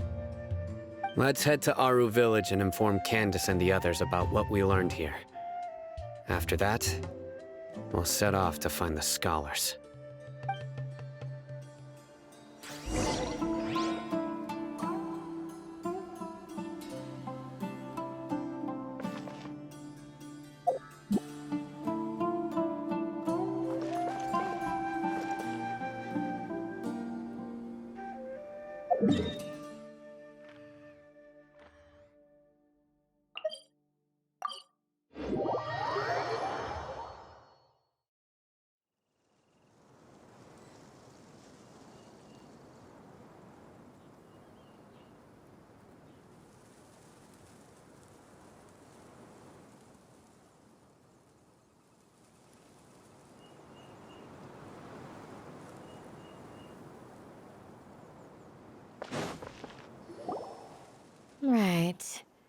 The darker fabric definitely looks a lot better. That'd be my choice, too. We're back, Candace! We've got a lot to tell you. Ah, welcome back. Sounds like everyone's friends already. Oh, Dia's here too! You bet. So, everything goes smoothly? Reasonably. Alhaitham didn't go with you?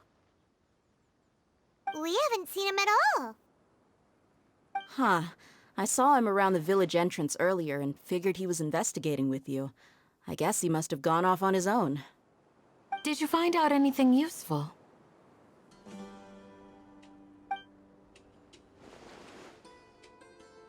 I see. So someone used a kind of incense to lead the exiled scholars away from the village.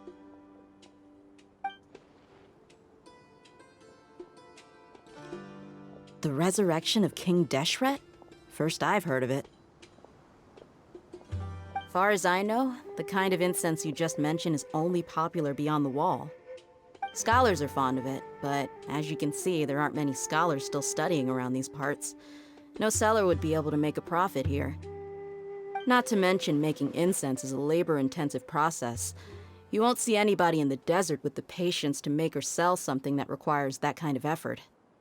It seems someone from beyond the wall must have been supporting this. Makes sense. So what should we do then? Do we go back to the academia and search for leads there? If it was any other day, that would be your next logical step. But today, you've got me on your team, so you get an extra tip. Didn't you say that the villager got his news from the tavern? Well, I also like to drink at the tavern, so I know a thing or two about these radicals he mentioned. If Paimon remembers correctly, the leader of the radicals is some guy called Delavar. Ah, yeah.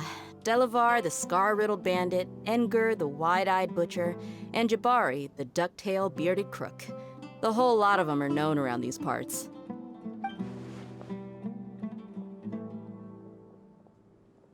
These guys have one thing in common, and that's being broke. The rougher life gets, the more they want to believe in King Deshret.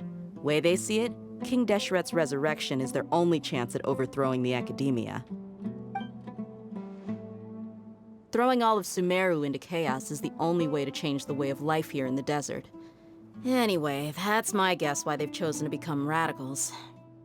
Tia! You're amazing! You really know this place inside and out!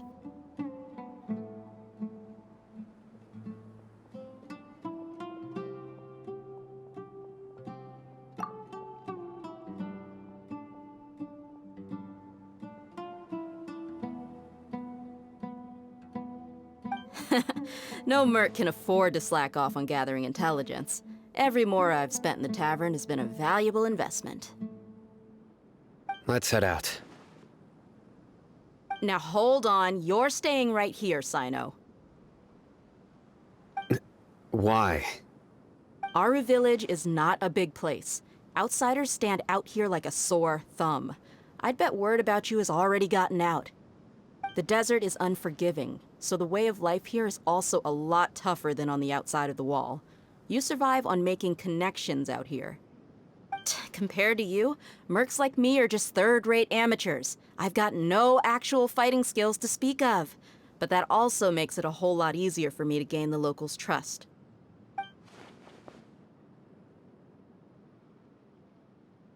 I need to go around and ask some questions, but it'll be difficult if you're with me. Fine. Good. Then we've got a plan. The Traveler and Paimon will go to Caravan Rebot with me, and we'll try our best to figure out where the mad scholars have been taken. Sino, you'll have to stay in the village and continue investigating on your own. All right! Sounds like a plan!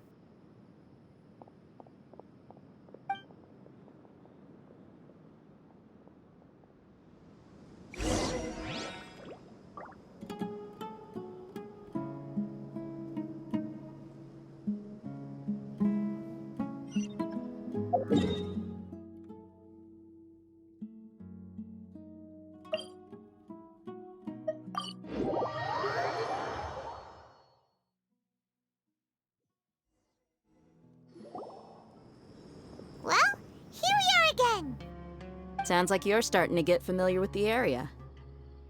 Paimon's amazed every time we see the wall of Samiel. How can a wall this tall even exist? It's almost unreal. I know what you mean. I had the same question every time I walked this way when I was a kid. Also, why is this high wall here? And can a wall really block sandstorms?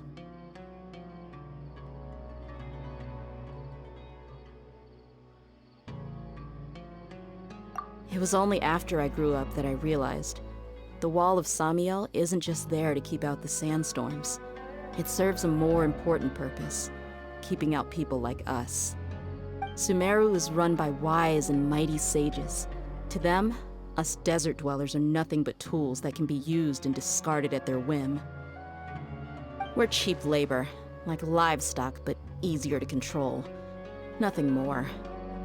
Even if a child from the desert got the chance to obtain an Akasha terminal, almost all their requests for knowledge would be denied. The academia believes we're underserving. Geniuses like Sataria are 1 in a million. The other children never get a single chance to try and rewrite their fate, even though the academia knows very well that we're humans, just as they are. That's terrible. I would tear down this wall with my own hands if I could.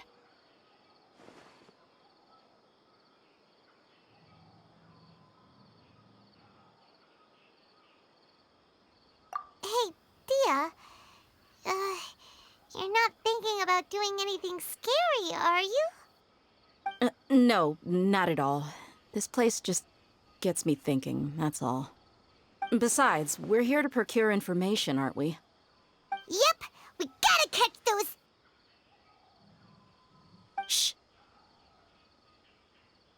Caravan Rebot is crawling with people, so be careful what you say. We don't want anyone to find out what we're here for. Our mission started the moment we arrived here. Let's go check out the tavern. Maybe we'll find someone I know.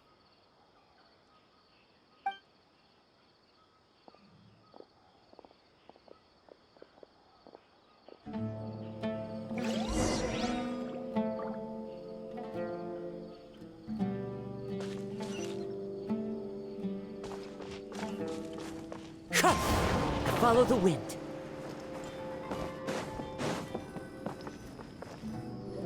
Just our luck.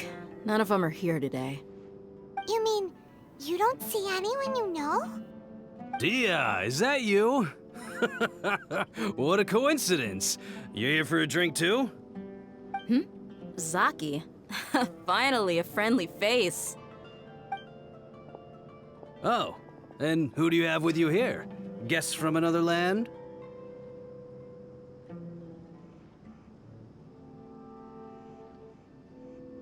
Hello, hello. I'm Zaki. Dia's, how would you put it? Drinking buddy? We've had drinks together a few times. You could say we go back a ways. Anyway, as far as my friends here, they aren't too shabby, are they? You rarely see any Outlanders so friendly and respectful nowadays. Absolutely. Much better than those people on the other side of the wall. So, Dia, are you looking for someone? Yeah. Have you seen Engur, Delavar, or Jabari recently? Of course I have. Matter of fact, we were all here drinking together just a few days ago. I've got a spice trading deal from another nation. I thought maybe Delavar and his friends might be interested. Know where I could find him? Ah, how thoughtful of you. Then I assume you also know that Delavar's been having a hard time making ends meet these days, so you came here to help him out? Hey, keep it down. Let's just say I prefer to keep this deal a secret. Y'all at Caravan Rebot are like family. If there's more to be made, why not do it together? Besides, Delavar and his friends have muscle. They'd be a good fit for escorting the goods. Yes, how considerate of you. Delavar's my friend too, so of course I can take you to him. Come with me.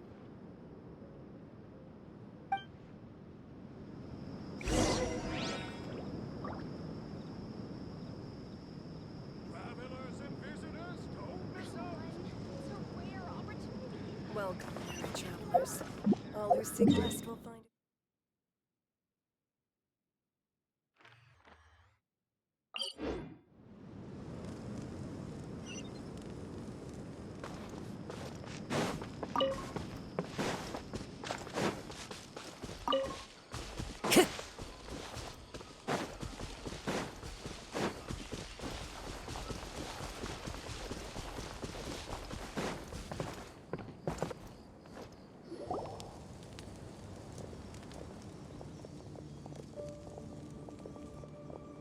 Are we there yet?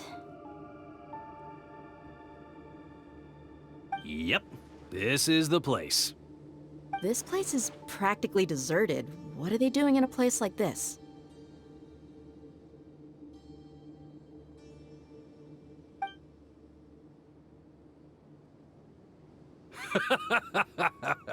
Why don't you take a guess? Go on, a wild stab in the dark. You're like lambs to the slaughter. Oh no! It's an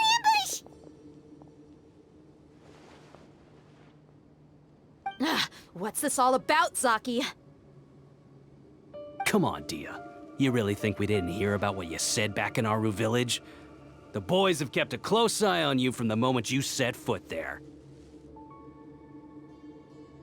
Not only do I know that you're looking for Delavar, I also know that you've teamed up with people from the Academia to look for the missing scholars. So, you've been watching us from the very beginning? Uh-oh. Paimon knew leaving Sino behind was a mistake! And you left the strongest one in the village, didn't you? Who do you think you are? You really thought we'd fall for your little business deal nonsense? So you and Delavar have been partners all along. Dia, I guess it's only natural for a traveling mercenary like you to be out of the loop. Those of us who hang around the tavern have stronger bonds than you think. But you got one thing right. We're all looking forward to an uprising in Sumeru. There's nothing more we'd like to see than the desert folk overthrowing the Academia. If that's the case, then I'm sure Delavar wouldn't miss a second of it. I'll be honest with you. If it weren't for what you said in the village, your little monologue about the Wall of Samiel would have convinced me that you're one of us. Delavar. And Engar, you're here too, huh? Long time no see, Miss Mercenary. You should have known the traitors are what us followers of King Deshret despise the most. Dia, I thought that you, a fellow desert dweller, would understand why King Deshret is greater than the Dendro Archon. Little did I know, you don't deserve to join us. Yeah, gee, what a missed opportunity. Adopting radical views and kidnapping innocent scholars, all because of some baseless rumors. Anything else I'm missing out on? See? There you have it. Mercenaries are just a bunch of faithless scum with only one thing on their minds. Mora. Pathetic. You're all like a pack of street rats. You're not wrong. Mercenaries are driven by Mora, and my faith lies with whoever's paying me. As long as there's a profit to be made, anyone can become my friend. Enough talking! Get him!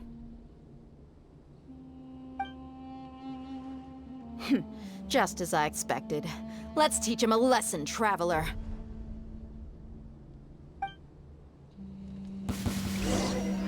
Following orders. A new punching bag.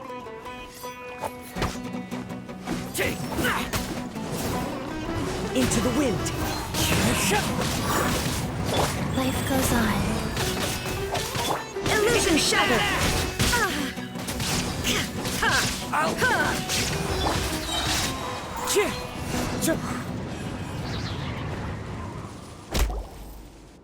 Impossible! How could you? So, what do you think about your meticulous network now, Zaki? How did you say it? It's only natural for a traveling mercenary like me to be out of the loop. I'm guessing your informant told you that I'm just an incompetent merc with no real fighting skills, correct? I mean, that is what I said after all. And of course, you would believe everything he reported.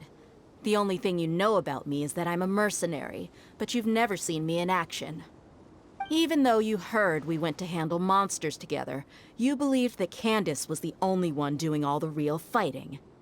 That so-called Flame Mane is just a fraud. She admitted it herself. She just uses her connections to gain the trust of others. That's what you thought, right? Ugh. You lied in the village because you figured that we'd have people watching you. And you were stupid enough to fall for it. I figured as much the first time we drank together. You all thought you were so smart. Pathetic. Okay, that should be all of them. Whoa! So you've been planning this since we were in Aru Village? No task can be done without preparation. I just happened to notice a couple suspicious-looking people while you were out investigating. Oh, but instead of catching them right away, you let them report back. Those two who were snooping around were just a couple small fries. If we want to get the real catch, we have to be patient and give it some time.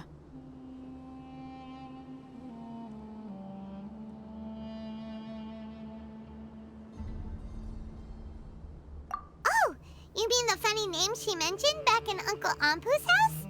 The wide-eyed butcher, scar-riddled bandit, Paimon can't remember them all. That's just a bunch of drunk talk. Engar and Delavar like to talk themselves up when they're drinking. Engar, the wide-eyed butcher, and Delavar, the scar-riddled bandit, are the nicknames they came up with for themselves. Alcohol has a way of making people share what they really think. So Engar and Delavar are always rambling in the tavern about how King Deshret is a superior deity. What about Zaki? He's just a numbskull who fell right into our trap. Zaki was probably the best hidden of them all. My initial plan was to find Delavar first, and then try to track him down.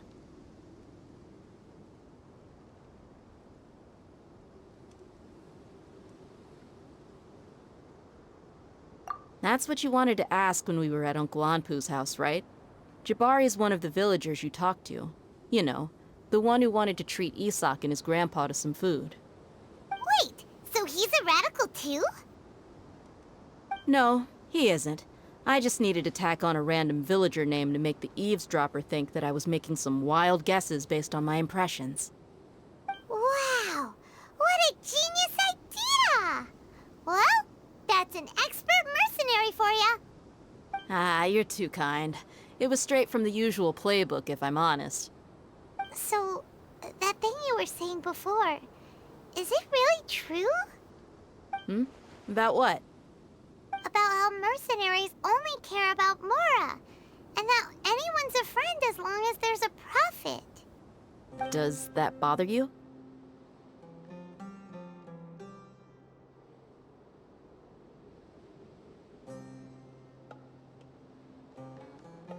What makes you so sure?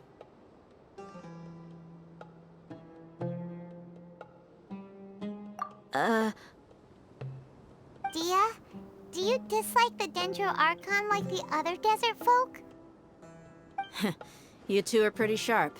No, I don't have anything against the Dendro Archon. I've heard a lot of nice things about the Lesser Lord from Dunyarzad. I can understand her devotion and gratitude. Dunyarzad's just an ordinary person. There's no way a god would be so involved in the lives of everyday people, unless they were truly compassionate. I've begun to realize that the sages are behind everything that's happened recently. The radicals' blind belief in King Deshret, making the Dendro Archon out to be an enemy. It's all the academia's trickery. But I see through it all. And unlike them, I can never be hostile towards anyone who's never done anything wrong. Dia. Anyway, looks like we're done with business here. Traveler, lend me a hand. Let's tie him up and bring him to the village.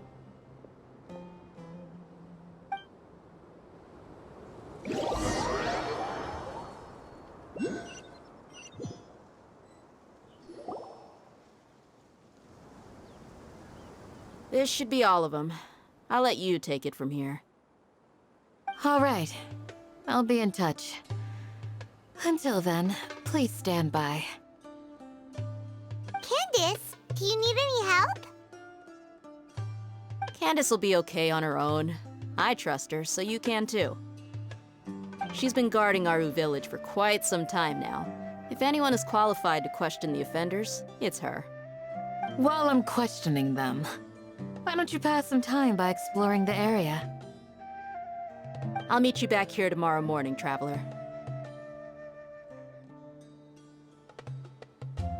As for these idiots, let's just hope they live to see another day.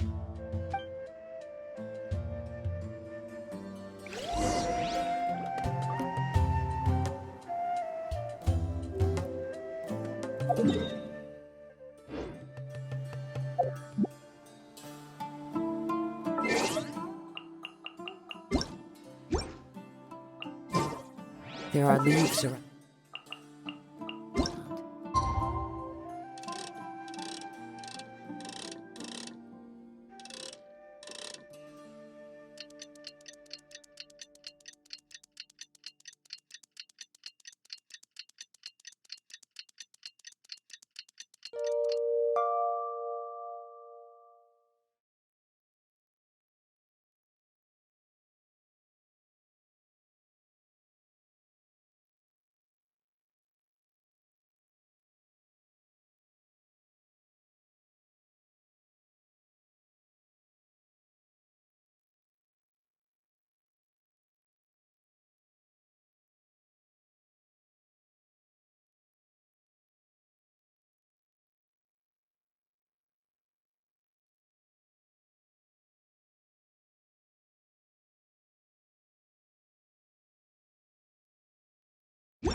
Just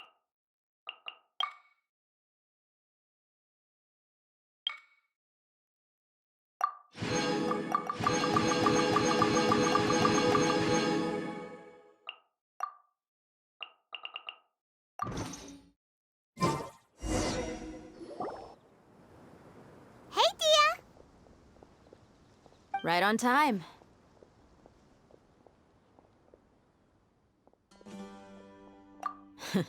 We'll know any moment now. Paimon's been wondering. You seem to know Candace pretty well. Have you been friends for a long time? We've known each other for some time now. She's a pretty interesting person. Even though she's an extremely strong warrior, she never misuses her powers against others. Oh, Paimon knows what you mean. Like a lot of martial artists say, never take the fight outside the ring. Yep, I guess you can put it that way. It takes strong convictions to be as dedicated as she is, and shoulder that kind of responsibility. Us mercs, on the other hand, we pretty much live from one day to the next. Well, Paimon thinks you're great too. Really? Thanks for that.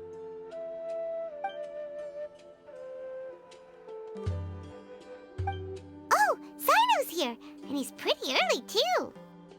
Yes, I was here yesterday to help out a little. To help out? By doing what? Sharing some interrogation techniques.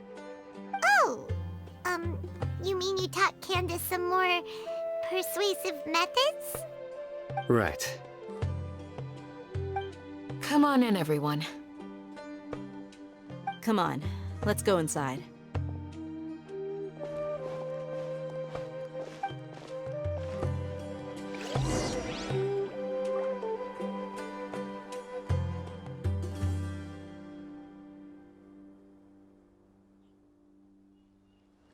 You need to watch out for any signs of earthquakes and sandstorms.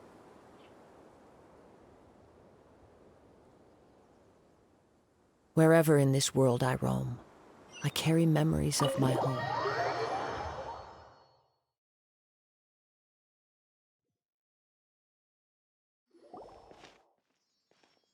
Candace, where? Whoa, you look furious. Do I? Huh. What gave it away? Oh, there's no mask that can hide true bloodlust. Cover up your eyes, and it'll still show itself at the corners of your mouth. Perhaps I need to work on my composure. Still, it's perfectly understandable why I'm angry. I'm sure everyone present would agree. Yes, ma'am. Please, don't beat us anymore. We're gonna die. Well, looks like Sino taught her well.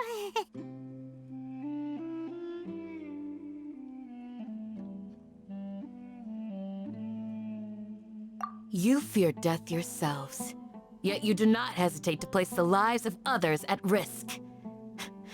The absurdity is mind-boggling. The ones you call mad scholars are known to us as the Village Keepers. They are vital members of our community, and some even count them as family. You come here, to my village, and you treat my people as nothing more than stepping stones towards your goal. Tell me, what would you do to you in my position? Mercy! Please have mercy! You've made your bed. We may all be desert dwellers, but there's one thing that I understand better than you. The resurrection of King Deshret will only result in war. And war serves no one. The people of Aru Village care little about which god is in power. Life may be tough and tiring, but we wish to preserve our way of life. A war would only cause us to lose all that we have. And that is not a responsibility that you can afford to shoulder. We understand. We're sorry. I'll tell you everything I know. Please, just let us go. I'm listening. You might not believe this, but it wasn't us who came up with this idea. Someone was spreading rumors in the tavern. That's how we ended up hearing about King Deshret's resurrection.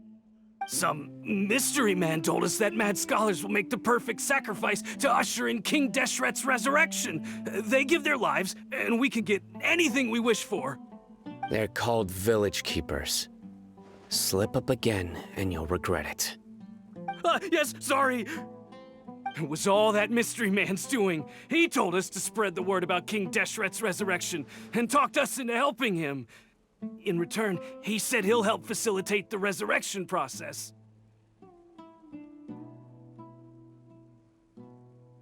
I'm not sure. That's one. Huh? One what? Strike. You get a total of 3. Then, you die by my hand. Wait, I'm telling the truth. We don't know anything. It was all him. 2. He got us to lure them out of their houses in the night with some kind of incense. We take them to a junction outside the village. Then the mystery guy takes them from there. You gotta believe me, please. I'm telling the truth, I swear. Just ask them if you don't believe me. That was indeed the truth. Traveler, go on. You have to believe me. If I knew that, I would have told you his name right away. I'm not risking another beating to keep his secrets. No way. That guy, he wears a cloak, and he's always careful to cover his face. He calls himself King Deshret's envoy. I believe I may know what's going on. Uncle Anpu? What do you mean?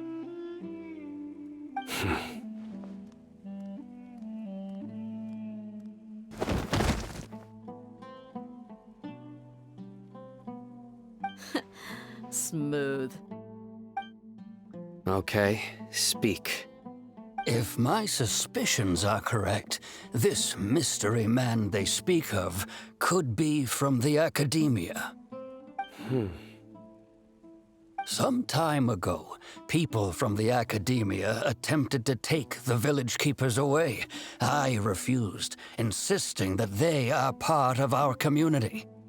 It strikes me now that this secretive character shares the same goal they had.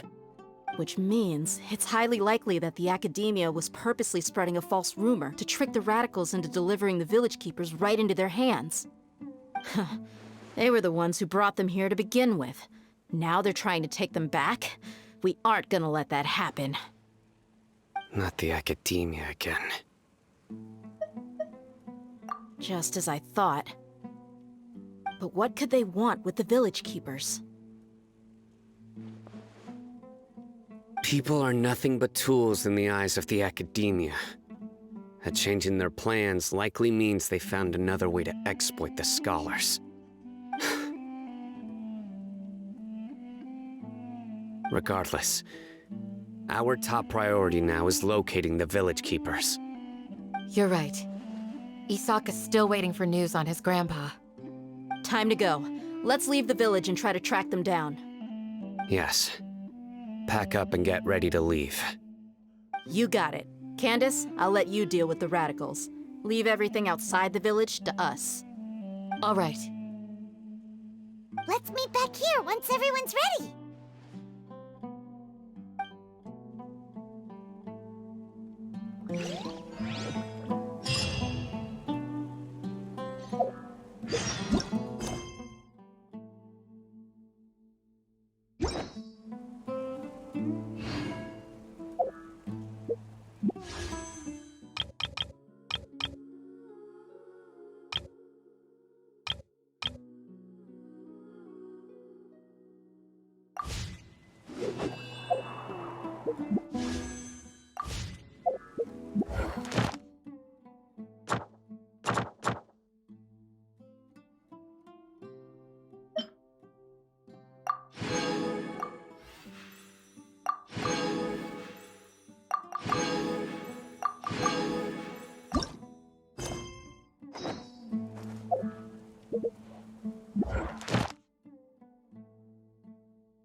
This scenery...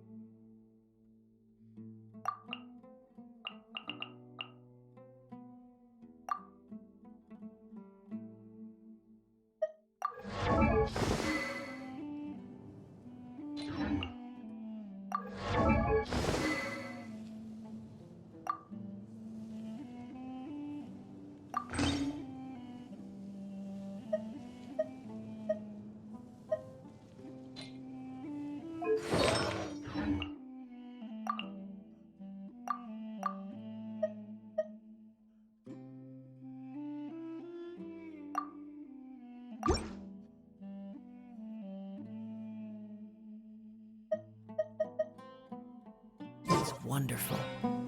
Surely enough to convince anyone to become a wanderer.